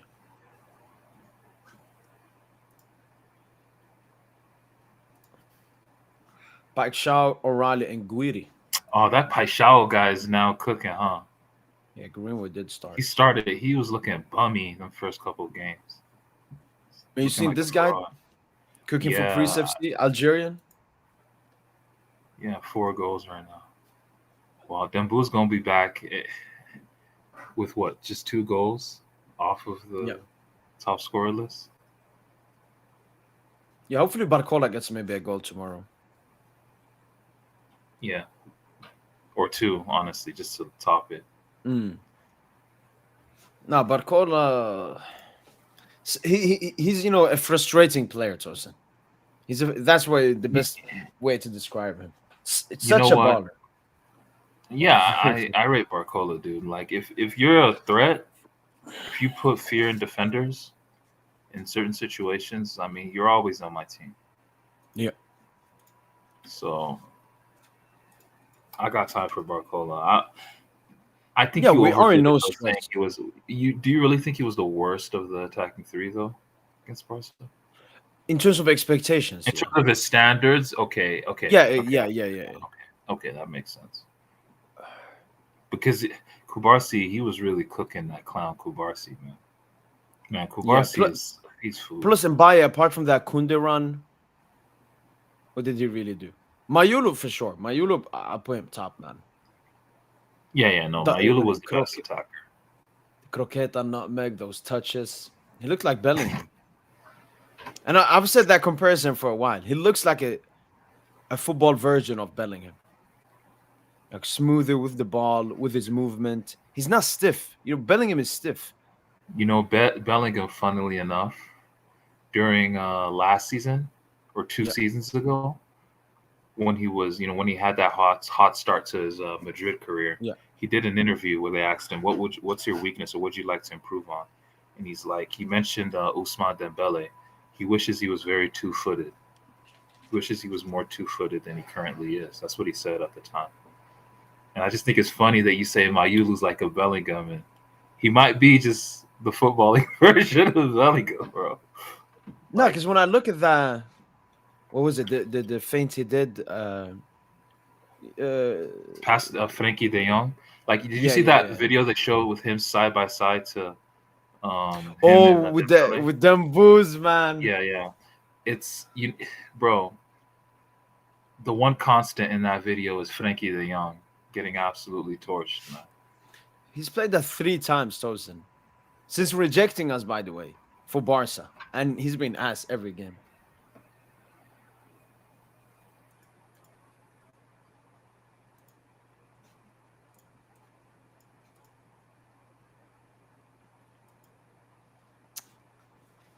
Oh, yeah, yeah,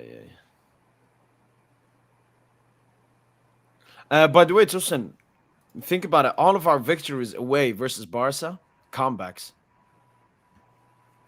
Yeah, scored the first goal. Get the lead and they heavy battlers, man.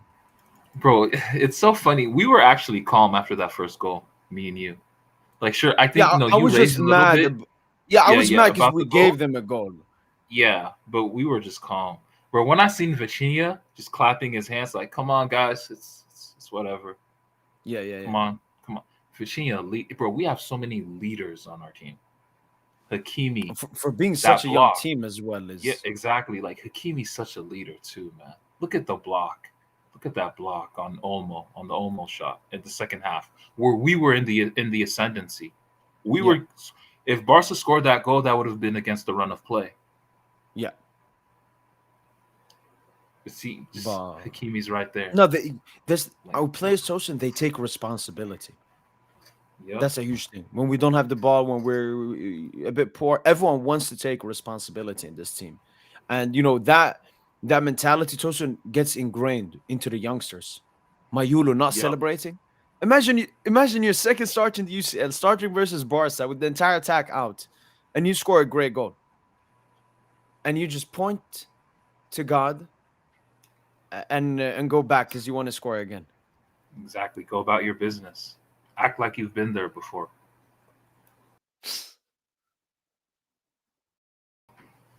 And look at Mayulu's record. Last 3 goals. Atleti, Inter, Barcelona. Seni Big game, Mayulu. big game player. Seni fucking Mayulu, man.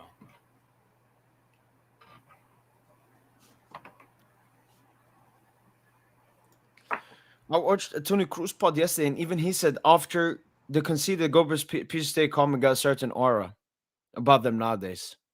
Let's think, Tosin. We obviously not the same, but we have that Madrid three-peat aura because of how we've Yeah. went through so much already, Tosin, in the 2 Lucho years.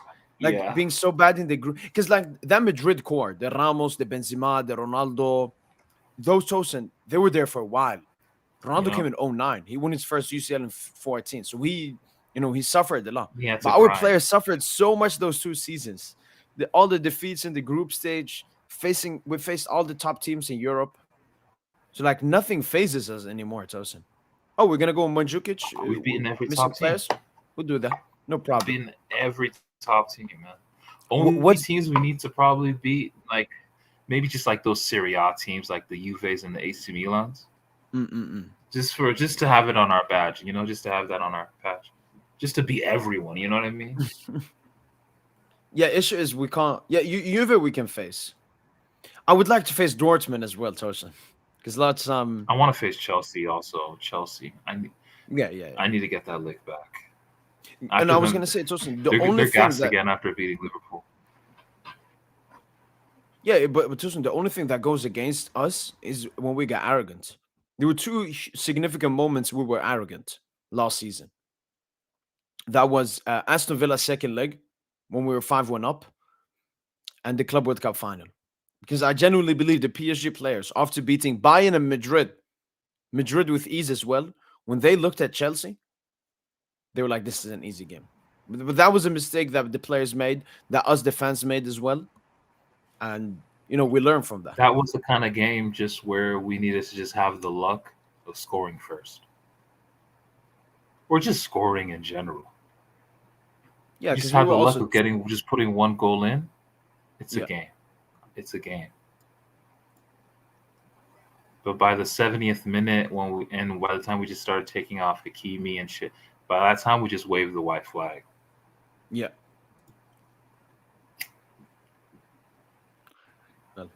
But yeah, let's see if we face Chelsea.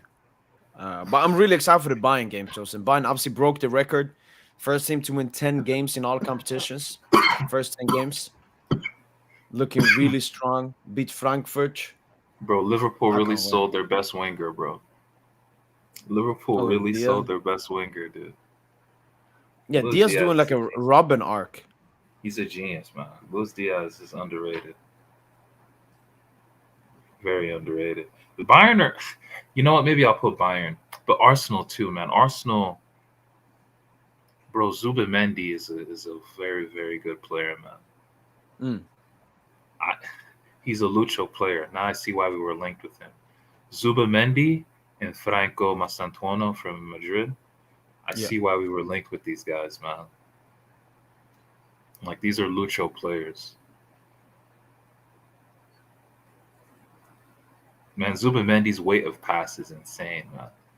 Like the weight of pass he had to Eze in the build up to the Declan Rice goal today, man. Like such a baller. And then Franco, man, Franco Mastantuono, bro. He's getting all this playing time. Like he's higher than a lot of cats in the rotation. He's higher than Rodrigo in the rotation. I'm seeing reports like Rodrigo and Brahim Diaz can't understand why Franco has all this playing time this season. Like he like the chosen one, bro. He getting all the tick right now. I think he's But it's getting also all he this has the tick. right profile. Rodrigo's not a right winger, and Brahim Diaz, he fits more as a central player to me, Tosin, than a winger. But I just also feel part of that is like Madrid had to make the same promises that we made to him in terms of playing time. True. No, That's why they he's paid getting the all extra the money tick. as well. Yeah, like Franco is playing a lot this season. I did not expect him to be playing this much. And it's clearly part of that is the PSG influence. Yeah. Yeah, 'Cause if we like to had get him, a we would player have Franco over us off. now, you gotta give it love. Yeah. Yeah, it's also saying that too. Find that left foot right winger.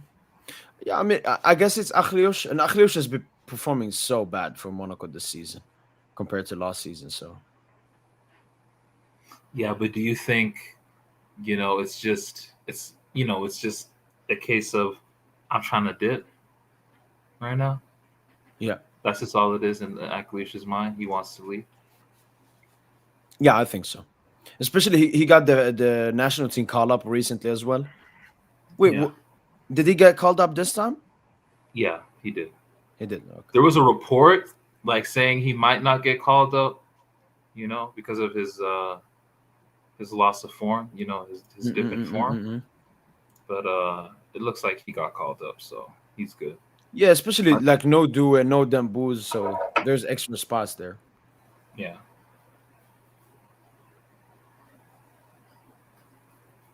Oh, I can't wait, man. Dembele, and then outside of PSG, I get some Cherki ball again, man. I'm gonna be eating, man. Oh, he's back now after international break as well. Yes, sir. Now Olise is bomb. Nah, no chance. No, but Fichajes, Fichajes.net. I don't know if you can take that source seriously. Granted, No. that source, they're like a dead clock. They can be right. There have been moments where they've been right. Like I remember reading a Fichajes net story from 2016 or 2015 that PSG have an agreement with Neymar. Yeah. So they can be. It's a dead clock. They can just be right. Like so that report that PSG are willing to go up to 100 million for Olise from Fichajes.net. I mean, maybe you never know, man. You never know. No, I think so. I definitely think so, Sosen. I'm just looking at Olise. You're the star of Bayern. Kane's gonna leave soon.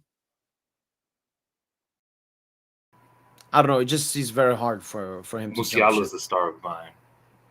Ooh, okay, that could be a reason. They're very good friends, though. Musiala and Olise are very good friends.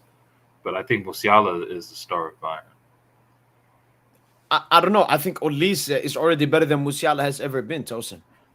Musiala You is the can argue talent, the that. You can croquetas, argue the that. dribbling. But You can if you're argue talking that. impactfulness, Yeah, Musiala you has can never argue been that. this impactful. You can argue that for sure. But obviously, Musiala is. Nah, he's from Chelsea's academy, right? What? I think Both of Musiala them though from is just Chelsea? Musiala just has a higher level peak performance than an Olise. No, I just think He's he's a just for better me he's just player, a bigger Tosin. talent. He's a better No, I think playmaker. Olise is a better player. Like no, Olise is a better playmaker, but Musiala, if he puts everything that he has, the Okay, but you're gambetta, the saying like if dribble, he puts, the you're saying what he his can peak become. performance, like his peak performance is higher than Olise's peak performance. What is Musiala's best ever big game performance? Because when we talk about Musiala, it's his dribbling comp versus Japan in the World Cup. It's versus Yeah. Wolfsburg. Those are the games I Like think of. he's very bad in big games. I think even his Champions League stats overall are not that good at all. You can say maybe the Leverkusen game last season. Okay, I didn't watch that game. Maybe Um, but yeah, I mean the Costa Rica game and that World Cup, that was one. that was Costa Rica. Yeah. And I even remember when he played us He had some before he crazy got dribbles. injured. He Tosin, had he a was crazy mid. dribble against Leverkusen. Okay, I mean yeah, he was mid against us. I agree. No, I like Musiala, but I rate Olise really highly, Tosin, and he's so underrated still. Like he's still extremely underrated. And I don't know why. Like he has that style, he has that hairstyle. He's French. He used to play in the Premier League. Like he should have insane PR. But Bayern, Tosin, I've noticed Bayern got even worse PR than us. Like maybe levels below it as well. Yeah, I can't remember the last Bayern player that won a Ballon d'Or.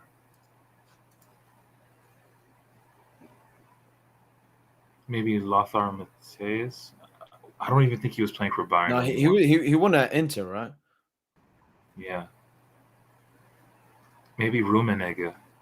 You'd have to go as far back as Rummenigge, bro. Or Beckenbauer. Like, you have to go Gerd Muller. Rudi Völler, did he play for Bayern? Possibly. He's German. I just remember him from Ruud Gullit spitting in his face, I think. No Bayern, The no 1990 Bayern, World Cup. Dortmund. No. Wow, look at the Barca Madrid dominance here, man. And then the Paris Saint-Germain domination starts here. Yes, sir. Okay, Chelsea. Yeah, we got to go a very long way back. Here, Oh, Rummenigge. 1981. Okay, 81. Yeah.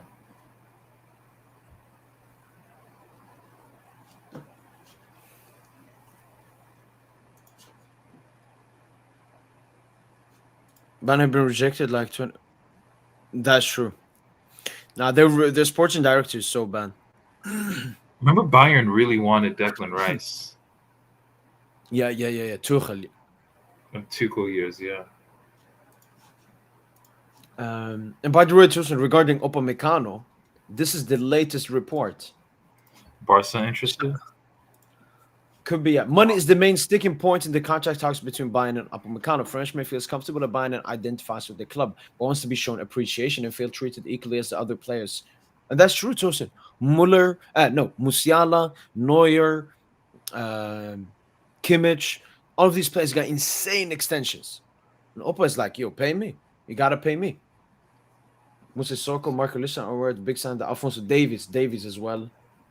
The club remains optimistic, but at the same time, don't want to pay over the top as they're following a cutting strategy. Liverpool, Madrid, United, and PSG are interested in watching the situation. I don't think he will stay, Tosin. Yeah. He has to He's take down leaving. his thing. He's definitely leaving. So where do you think he goes? I think he's gonna go to Madrid. I think he's gonna dick ride Madrid. Yeah, I mean Saliba extended. And what didn't news come out that Konate is like the latest contract extension was strong? Yeah, I think so. Yeah. He'll be perfect for Madrid, man. He'll be perfect because he can defend in space. He will Konate defend for Huijsen. Trent. He will do what Van Yeah, Dijk did for Trent. yeah. Konate Huijsen is Huijsen No, or like Opa. I said Konate. My bad. Yeah, Upa yeah. Huijsen. My bad. Yeah, Upa Huijsen. The ball playing ability. That's insane. That's insane. And I don't It's know why actually Madrid aren't pushing for. They're pushing for like bums like Saliba and Konate. Opa is clearly the best. yeah. No, that would be insane, dude. They need to get a new left back though. Carreras is not it. When you Yeah. look at what Nuno Mendes is, you get, like if you're a Yeah, Madrid, but Madrid scout, if you're a Madrid scout, you got to be like, shit, we fucking up. Like if you're a Madrid scout, you're like, yo, we fucking up. the thing is like, who is there? I don't know. Huni Califat, that's the main scout, right, of Madrid. You got to find Yeah. somebody. You got to find that pearl. Like you got to find who next up, man. Shout out to Leonardo Araujo, man, the greatest. The greatest sporting director ever. And that was We such a got surprising transfer. I remember I reacted to it. Like it came out of nowhere, deadline day. Like there's a deadline day reality where we loan didn't get Nuno. We didn't pay that. Yeah, loan as well. with a Saravia swap loan deal. Wee hours, last minute masterclass in Chico. negotiations from the great Leonardo, man. Yeah, about and you mentioned Barca before. Poof, he would cook at Barca as well. With their high line, he's so good at defending in space. It's just that Bro, offside trap chose. you know what's so oh shit. Did you Yo, yeah, did you disconnect? yeah, I don't know what happened there. Yeah. Yo. Oh, okay. But what was I gonna say? Damn, I lost my train of thought. Upamecano, Barca. Yeah, regarding Flick, dude, that system that they play, I love the philosophy of it. Like, but you can't play that system without athletic defenders. You know, the Jerome Good point. Boatengs and the like. That's what Alaba, Davies. They had Alaba, Goretzka in that Davies. midfield, a fucking dog. Now they have Ding Dong. Exactly. Prime Goretzka who could run for days. Muller as well, insane Neuer, stamina. Liver, insane Neuer stamina. sweeper, Neuer Sweeper. sweeper keeper, like monster. Like you need that if you're Barcelona. Yeah. Imagine Flick's system and deploying his system with us. Ooh. Imagine Flick's system. That's what the first thing I thought about. Like Flick's system would actually bang harder with us than with Barca. Flick 29. I'm not even just saying that. I'm just saying that to brag because it's like we're just that levels compared to Barca. Yeah. That's just the point. That's just the overall point I'm trying to make. It's just, but imagine that though. Our stats are actually pretty crazy now with Lucho's system. But imagine we just had more. The ultra offensiveness. Yeah. We will made score a point more to be goals. more Because like vertical. Lucho, it's like when we're 3-0 toasting, we sub out the players. Exactly. Barca, it's like go for 7-0. Exactly. They sacrifice control to be more attacking, whereas we understand the importance of control. But yeah, imagine if we sacrifice control. We have the players for it. Nuno, Hakimi. You don't think they could just run for days? Like Neves. Like it would be crazy. We would score. We would score even more. It would be actually disgusting to see. In an alternate universe, if Flick coached us, the numbers we would be putting would be crazy. Dembele might hit 70 goals. By the way, I saw this. We've scored the most goals in a Champions. We've scored the most Champions League goals in a single calendar year. And you can't even say it's the new format. Majority of the teams here also 13 games. You got Madrid with 16 games, 17 games. United with 16 games. And we still have we still have Leverkusen, Bayern, and we're 4 games left, Tosin. After we beat Leverkusen and Bayern, what are people gonna say? No, Tosin, you because you're an NBA fan. You remember the Golden State Prime. People got bored out of the sport because they knew who's gonna win it.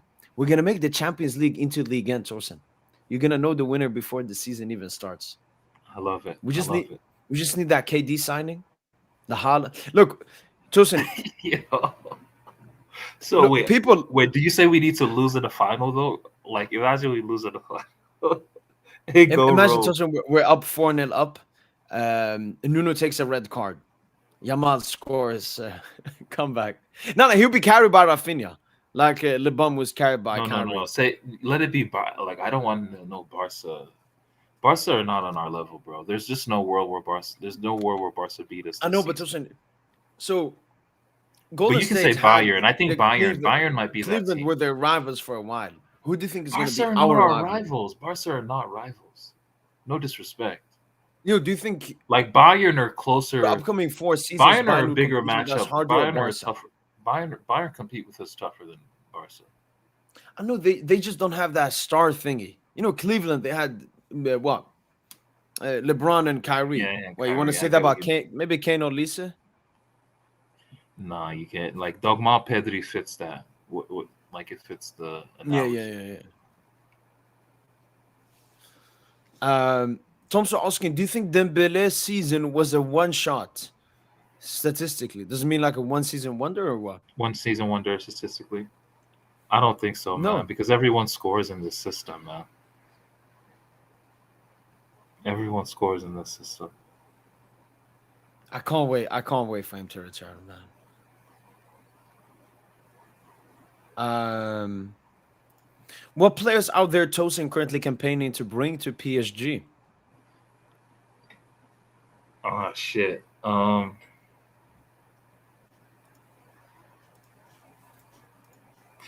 I would really consider the Camavinga Warren swap.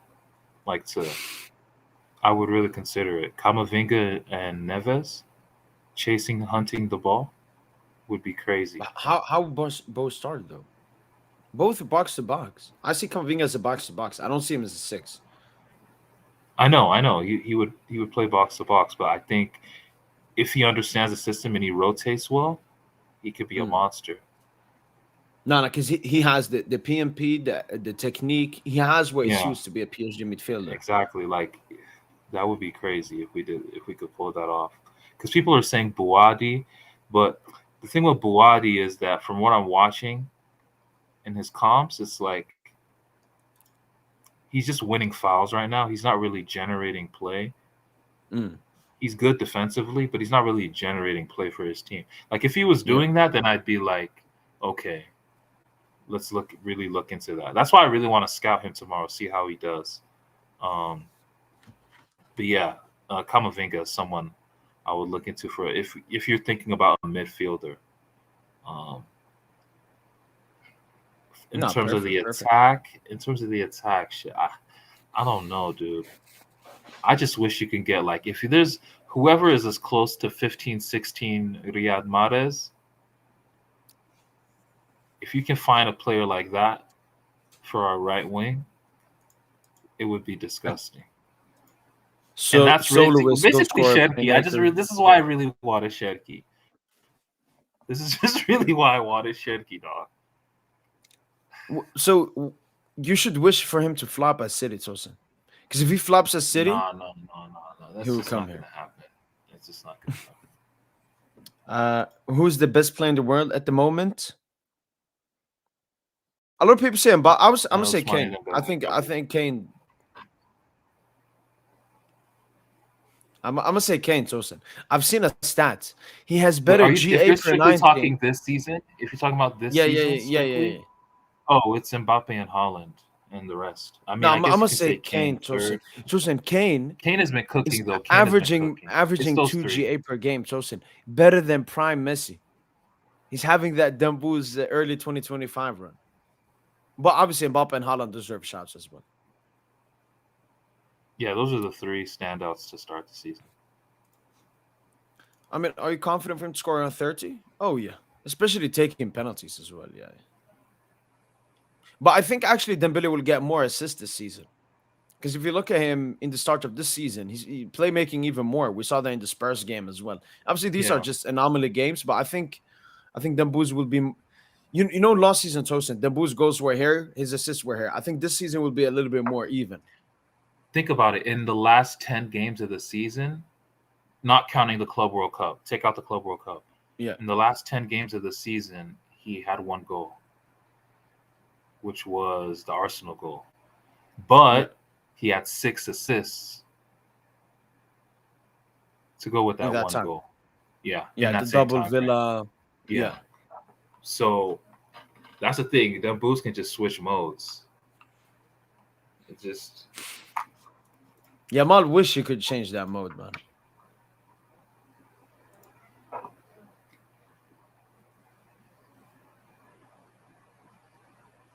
Yeah, no, but it'll be interesting to see how he approaches the game. Because Dembele he has a wide view of the game now, playing centrally. Like, there are some games where he'll just, like, he's really goal hunting, where he really wants to go, and he'll sacrifice touches just to be in the box, just to score goals. Yeah. And then there are games where he'll drop deep, he'll put down, like, he'll actually have to, like, against Spurs, he needed to drop deep. In the UEFA there was no space. Yeah, like we couldn't. Everyone was sluggish. He was the only sharp player on the night, especially to start the game. So yeah, because it feels like he always compensates what the team needs. If the team needs him to score, he will score. If his teammates need assists, he will assist. Basically, Messi, Tosin. Basically, Neymar. Because that's what those players could do. They could decide to be playmakers or goal scorers. Mbappe can't do that. Problem solvers, basically. Yeah. Whatever problem you throw at them, they will solve. I just want to react to this video. So shout out to Taya, the editor. He made a live short from this live. And I would say Lamine comes out on top. Like, this is just genuine lies. He did not come out on top. Nuno Mendes was the man of the match. Nuno Mendes did more offensively than Yamal did offensively. And Nuno is a left back. Wait, could you hear the sound? Yeah. Yeah, shout out to you, Taya, man. This hopefully it goes viral.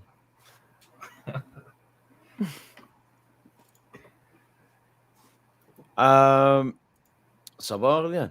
صباح وش خويا. Boad is the guy Lucha reportedly has soft spot for him? For sure. He's definitely gonna look at him. Okay, where's that report? I'd like to know that report. Probably I haven't seen any. Have you seen any reports linking us to Buadi? That's why I'm interested to scout him tomorrow. I want to see, how fully developed is he? Because you think Moscardo, I don't know. I really want to believe in Moscardo. Statistical report has sauce. Oh, that's where it came from. Yeah, August 7th, 2025. Okay, first team. Okay, interesting. Oh, there we go. There we go. Yeah, and Campos. Yeah. As soon as you see a player, both Lucho and Campos want him, you know it's him. It's him.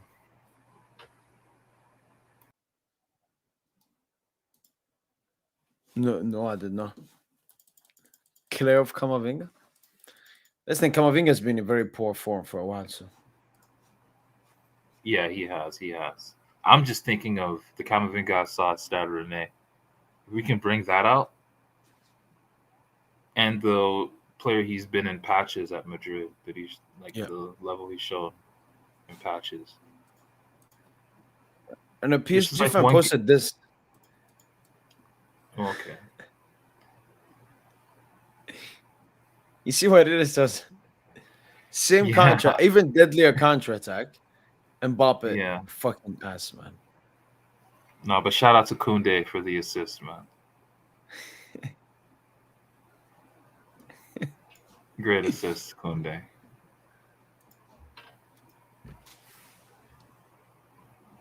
I love the Montjuic, man. Can we play there every week? Yeah, even when they back to the Camp Nou, would ruin it or something, so we can play there again. I love it. But I want to beat them at the Camp Nou, Chosen, because that's another excuse they 100%. make. Yeah, yep. Oh, Now we that's played the to make new sure we one. face Now, the atmosphere. now we gotta slap them at the Stank New. Fucking nugget that we Stank New. You think we incorporate Moscardo? 100%. It all depends on the most important thing when it comes to Moscardo. It's not even talent or profile, because that I think suits PSG. It's about playing games. He had that surgery. He hasn't. He went out to loan to start the last season. That foot injury barely fucked played. him. That foot injury he got fucked him, bro. That shit fucked dude up, bro. He's playing If games. you know what I actually contend? If Moscardo never had that foot injury at Corinthians, the Brazilian club he was at, Yeah. Moscardo would be in the first team right now. Yeah, I agree. Especially his profile, If- Tosin. That's Yeah, if sweeper. Moscardo never got that foot injury, he would be in the first team right now. In the rotation. Wow, playing with Moutinho in the midfield as well. Man, he's kind of struggling. But it's good though. It's good that he's struggling. He's understanding. He's understanding the demands. Wait, let me see his box score. Let me just look at his box score. Oh, this one, yeah. Yeah. So, what are 3 long balls? A lot of inaccuracies. 3 out of 7 ground duels, 4 out of 4. But also got dribble past 3 times. Okay. And this is against Nacional. Oh, they lost as well. Also, one good thing is that Braga are playing in the Europa League, I think. Yeah. And he played. This was the game, Tosin, when I sent the comp to the group chat. 2 out of 2 long balls. He balled. 5 out of 5 aerials. 5 out of 8 ground duels. He's dominant in the air. Errors leading to shot. Okay. Yeah, he had 1 error. But but just him getting these games, getting this experience is valuable for him. Exactly. I just hope he doesn't play himself out of the starting 11. He just needs to keep playing. Wait, nah, E2. Let me actually see that. Do you guys think Man United could be a contender in the next 2 years? Contender where? Like in the Prem solely or Champions League? Like in Europe? I think he probably just Europe, means Prem. no. He probably just means Prem. Yeah, I think they could. Yeah, I think they could if they make shrewd buys. In defense, yeah, they have to probably make in the summer again. They have to probably make signings in defense, midfield, and attack. Probably need 1 star level attacker that can help Sesko score more goals. Sesko 2 goals in his last 2 starts. 1 less non-penalty goal than Gyökeres. It must be said. Actually, no, the same the same number of non-penalty goals as Gyökeres. Actually, so I mean, yeah, I think Sesko's a baby Zlatan to me. Big fan of his profile. I wanted him at PSG. Barcelona actually wanted him as well. He was their idea. They wanted him to stay at Leipzig so that they could sign him after Lewandowski. And Arsenal were also very interested in Sesko as well. So he decided to go to Manchester United. Good for him, and I hope for his sake that he fulfills his potential. Yeah. So I found the thing about Lucha Warren, but E2 mentioned there in the comments as well. Warren's out of Emirates, relegated to the France under-21 team. It's a question of mentality. You should ask that question to Warren. Oh my goodness! Shout out to Lucho. Shout out to Lucho. Oh my goodness! Shout out to Lucho, man. Oh my goodness! And Lucho is nice. Lucho never, does this to his players. Are we taking that quote out of context? So on the thing chosen here, it says Zara Emre called Epto Espoir a good thing. What I think is that it depends on each player's mentality. It's very individual. Okay, it doesn't sound that But scathing. And that. this is like immediately like this translation maybe isn't the best ball. Now I definitely think Lucho is he's doing this as a good thing, putting pressure on Warren. Because Warren got to step up. Warren got to step up. There's a reason they're not going to call him to the first team. Now Warren is gonna be behind like Kamara and shit. I forgot about Kamara. Man, I'm just thinking of how France can win this World Cup, man. Did you see Dembele do the ad for the World Cup? Just like he did the ad for the Club World Cup, man. He gonna be, man. It's gonna be crazy, man. I can't wait for the World Cup. No, David, I actually agree that I've mentioned that a couple of times. I think now, especially with the overusement of Vitinha there, we should try it out. I think if Kang will have a future at this club, maybe 6 as a backup to Vitinha, because that's something we really need. Because No. before I used the excuse of we're linked to Buwadi, bro. We're linked to Buwadi, Moscardo on the come up. Like that just doesn't make sense for Kang. Kang is just a midfielder, not really a so 6. you think we should just sell? Not necessarily so. He could still. I don't know what they're trying to do with him. I just think we should be a high finesse team. We need the player that we really need to sell. That I think it's imperative that we sell is Gonzalo. That's just me.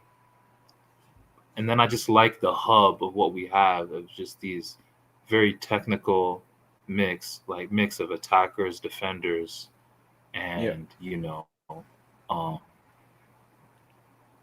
players that have a eye for a pass, like these attacking midfielder winger types, hybrid types, like Kangan Lee, Desiree Doué, Mayulu.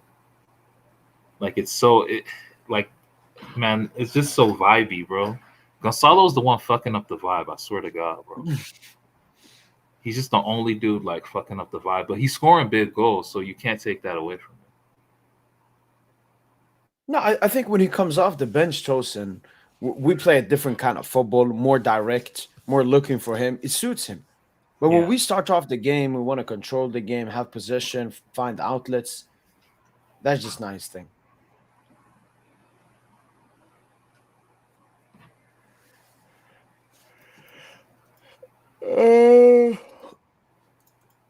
Oh, okay. No, at the moment, no, I'm not thinking of selling Warren. No. What I've said before is I think the pressure should be on Warren, but should we sell him? No. Bro, they're asking you about Adam Wharton to PSG. Really? Would you consider that? I haven't watched Wharton, but I've seen clips, Tosin, and I've seen how people talk about him. They talk about him similarly to Palmer, Tosin, in the sense of he feels like he's Spanish. He doesn't play like an English player. Do you want to watch a game comp or a like season comp? No, I'm good off that, man. No.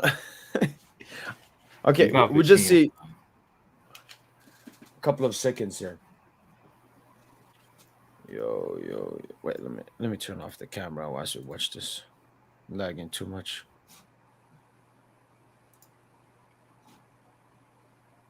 Yeah, this looking like a PowerPoint more than a video. Good pause there.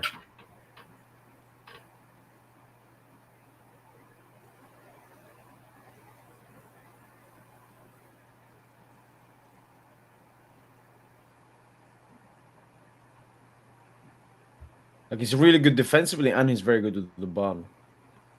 Yeah, it just looks like a tidy player. You got to see him at the European level, though. He hasn't played it in Europe. So. Did he get called up? For England? Yeah. I don't know. Because I saw a lot of players were not called up.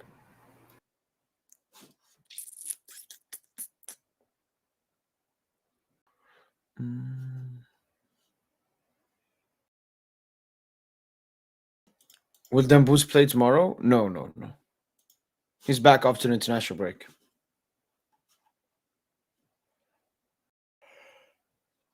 No, Wharton is not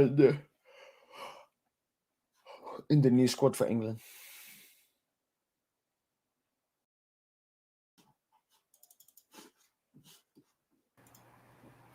Wow.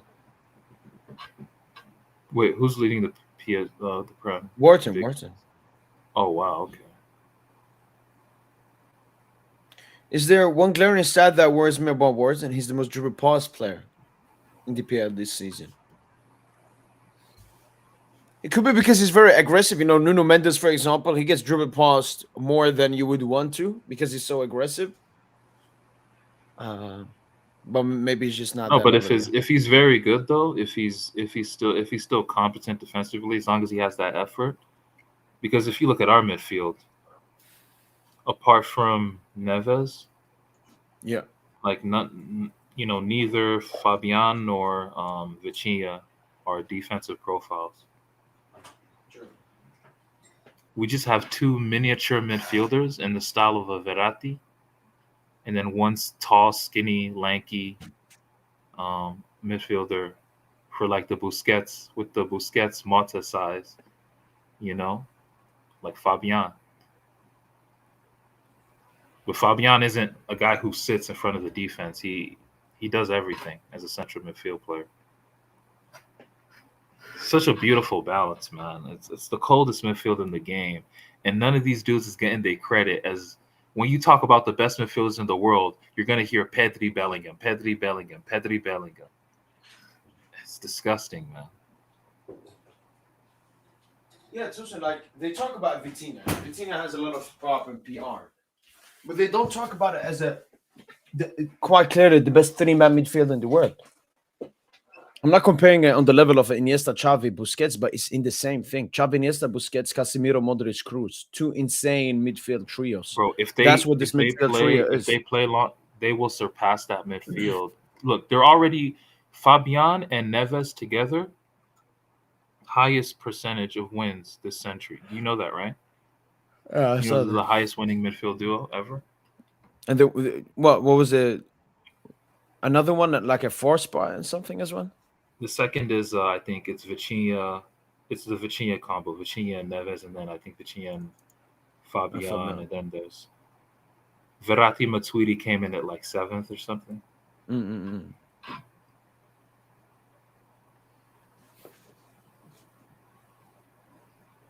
Yeah, man. Shout out to our midfield, man. It's an absolute pleasure to watch. Oh, Thomas was talking about that quote saying that they asked him about Warren's mental,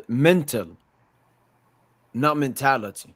And then Lucho said, well, you have to ask him. I don't know how he's feeling about it. So it could be that. Yeah. Yeah, I don't think Lucho, it's not in his nature to badmouth a player like that.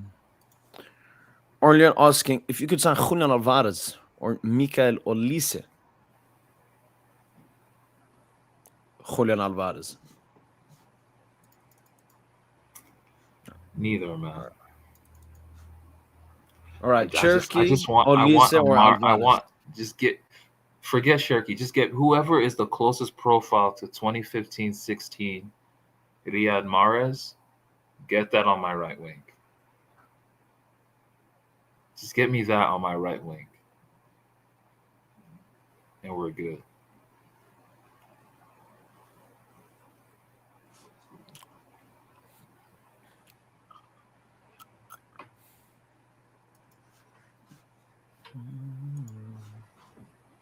So how are you feeling about tomorrow's game, Tosin? As I said, I just give me the victory and no injuries. Tough game. We're gonna have a rotated squad. A 2-1. 2-0 would be nice as well if we can keep a clean sheet. I'm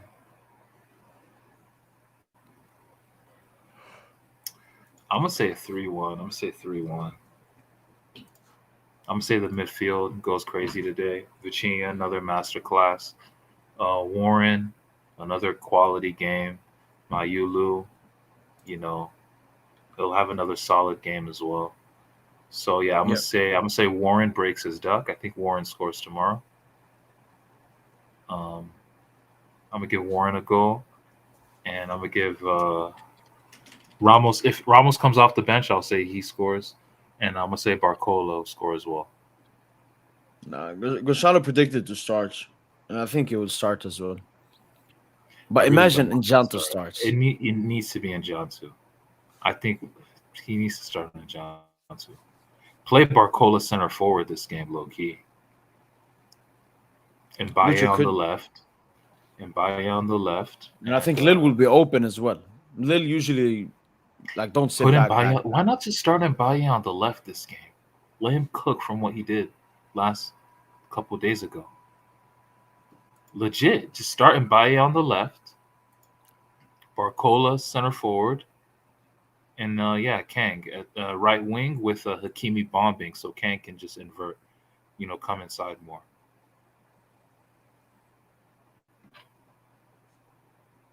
Something to think about. And then Mayulu and Warren Yeah, um, next to Vitinha. That's what I would do actually. I'll play Kang as the 6. Let Vitinha rest, man. Actually, I might just play Kang, false 9, and then Mbaye left, and Barcola on the right. Mm, that could work too. We're actually Uh, no. Mayulu false 9. Mayulu false 9. Lee in midfield next to Warren and Vitinha. Bro, you just see how what's it called? It's so easy for us to do this with our players because they're all yeah. hybrids of some sort in Lucho's system. It doesn't really matter. But you just see how many permutations, how Like they many can play in one possibilities. position and then the position Yeah, next to it and then the position behind it. It's like Mayulu. He's an exactly. offensive 8, but he can play false 9 and he can play Yeah, box to box. exactly. Nah, it's beautiful, man. Um, It's the coldest tea of all. Yo, this is the coldest tea ever, dude. Just get me a 16, 15, 16 Riyad Mahrez type. This is the coldest team in the history of the sport in the 21st century, dude. how would you feel replacing Ramos with Samo? I guess Samo has a lot of No, no, similarities no, no, to no, John no, no, Duran. I no, remember when we went to John Duran. no. Samu is not it. He's just not it. Technical level is not it. Doesn't translate to the elite.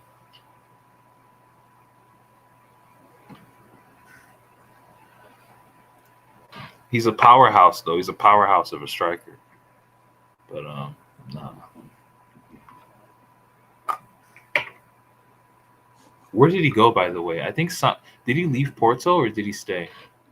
No, he's still there. Oh, he's still there. Didn't Rodrigo Mora? Didn't he score like a last minute goal or something recently for Porto? Like look that up. Apparently he did score like a big goal recently.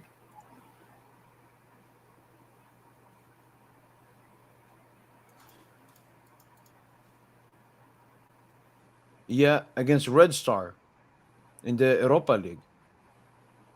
Actually started played full 90 minutes as well. And they won that game 2-1.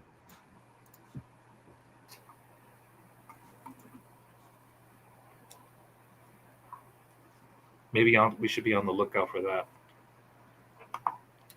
Yeah. I mean, I want him to perform, but I also don't want him to perform out of competition and so on. But he has a release clause, which maybe we're more okay paying if he has another great season.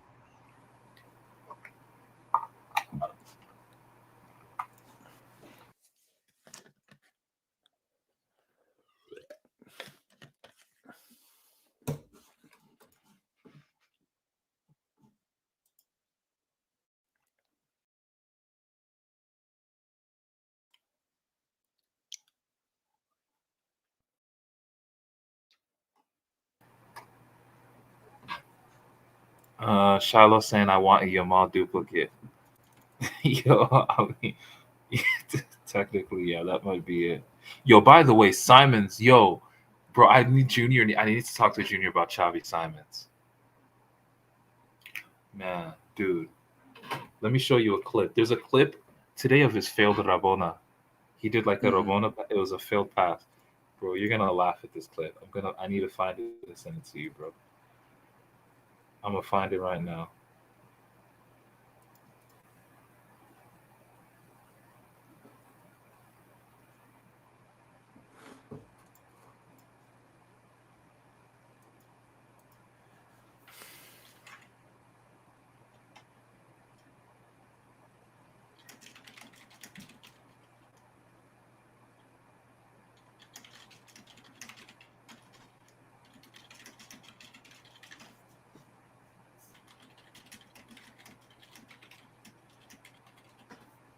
Okay, I found it finally. Yo, no, you can play this clip. It's a 4-second clip. Yo, you gotta see this clip, bro. You gotta play the clip.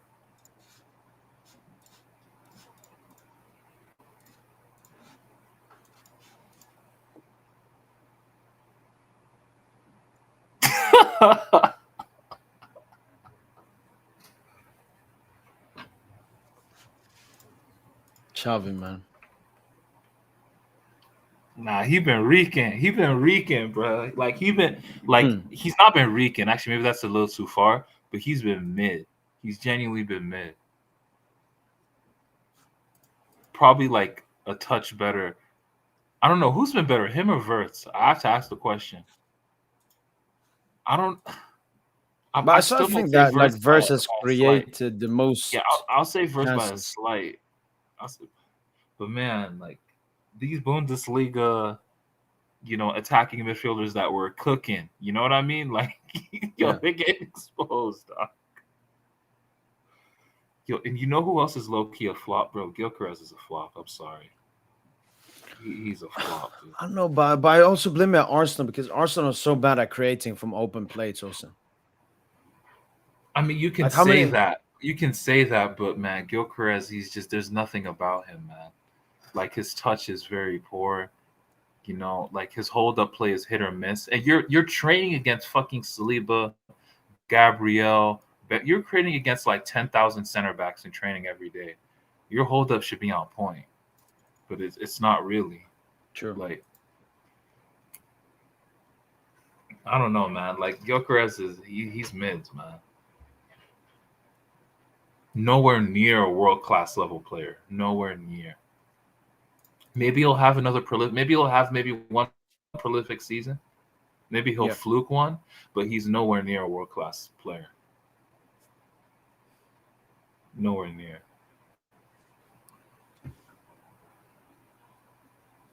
Arsenal fucked up. Arsenal are actually going to pivot back to Kai Havertz. Like, that's actually what they're going to end up doing. Because he can press, he can press. He's fast. Like, and he's more like false nine. Like what the football that they are wanting to play. Exactly. Because I remember Gyökeres got offered to us and Luther didn't want him. Yeah, and he's just way more fluid than Gyökeres. So that's just what Arsenal are gonna end up doing. Shit's hilarious. You just spend money for the fuck of it. This is what these Prem clubs do. Even Chelsea, man, they're just disgusting. I can't rate what they're doing anymore, bro. Like Gittins, bro. That Gittins guy, fucking dog shit player, man. And they just willingly just spent money on that.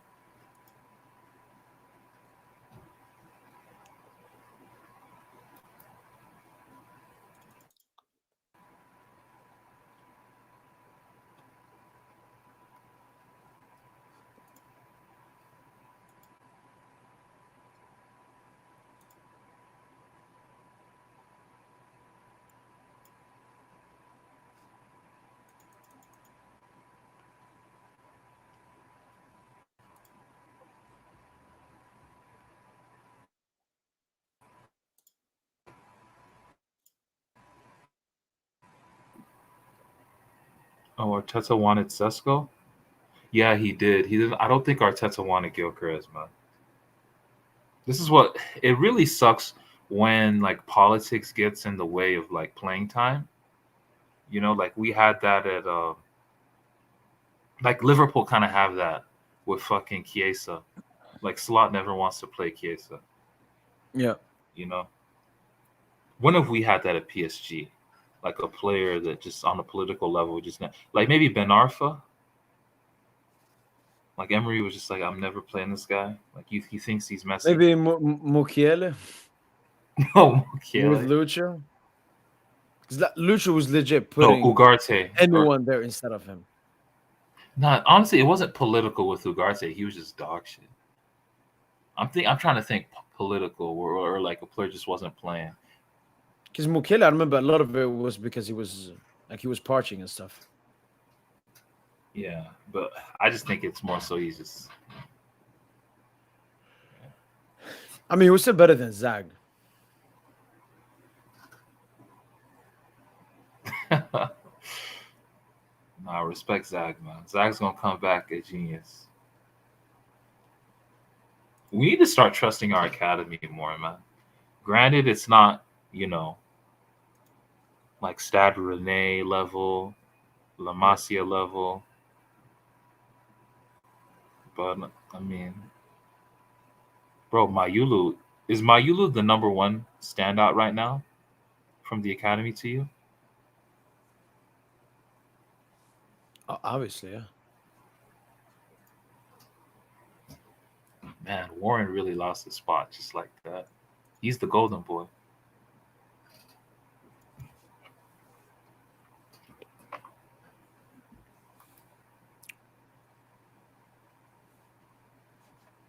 Ekitike, that's a good point. Yes, Ekitike, that was political. Yeah, okay, so that's the one signing we did have that just like Lucho wanted to actually play him. He liked his profile a lot, but for political reasons, he was axed from the team. Yeah. Damn, that is unfortunate. You can't put Ugarte. Ugarte just played himself out the team by being dog shit, letting Loftus Cheek just give him back shots in midfield.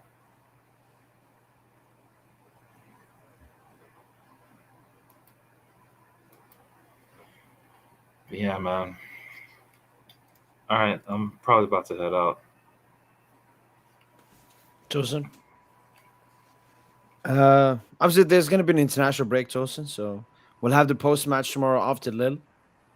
Yeah. And then after that, the PSG players recoup, save up energy. We recoup, save up energy. And then comes the big time. And that buying game, man. Can't wait for it. But yeah. Leverkusen game, I'm anticipating that one. Leverkusen too. Dembu's coming back. You be there tomorrow for the post match? For sure. And for the live? Yeah. Let's see. Possibly. Just depends. Because I'm gonna go out in the morning, and I don't know if I'll be back. By the time I'll be back, I don't know. Yeah, I just want to let you know, when I put up the goal reactions from the Barca PSG stream, so many comments where, like, they talk about you as the commentator.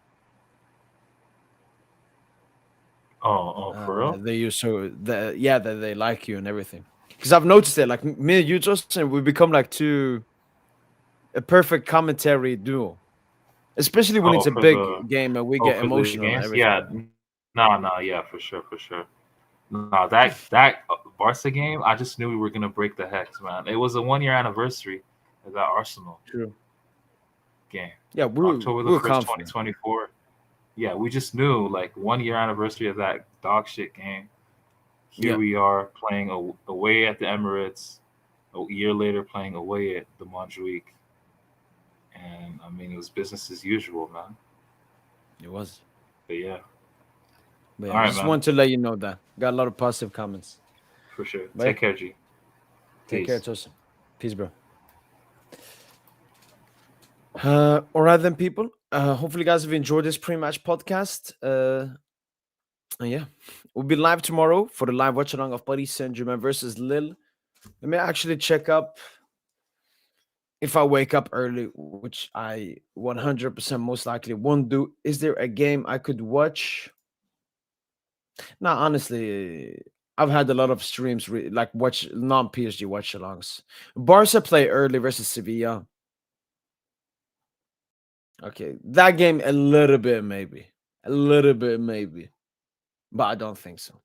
But until then, see you guys tomorrow for the live watch along. Paris Saint-Germain versus Lille. Last game before this international break. Let's get the dubskino. Appreciate you, Romain. Yeah. No, but yeah, hopefully you guys have enjoyed this podcast. And as usual, ale ale.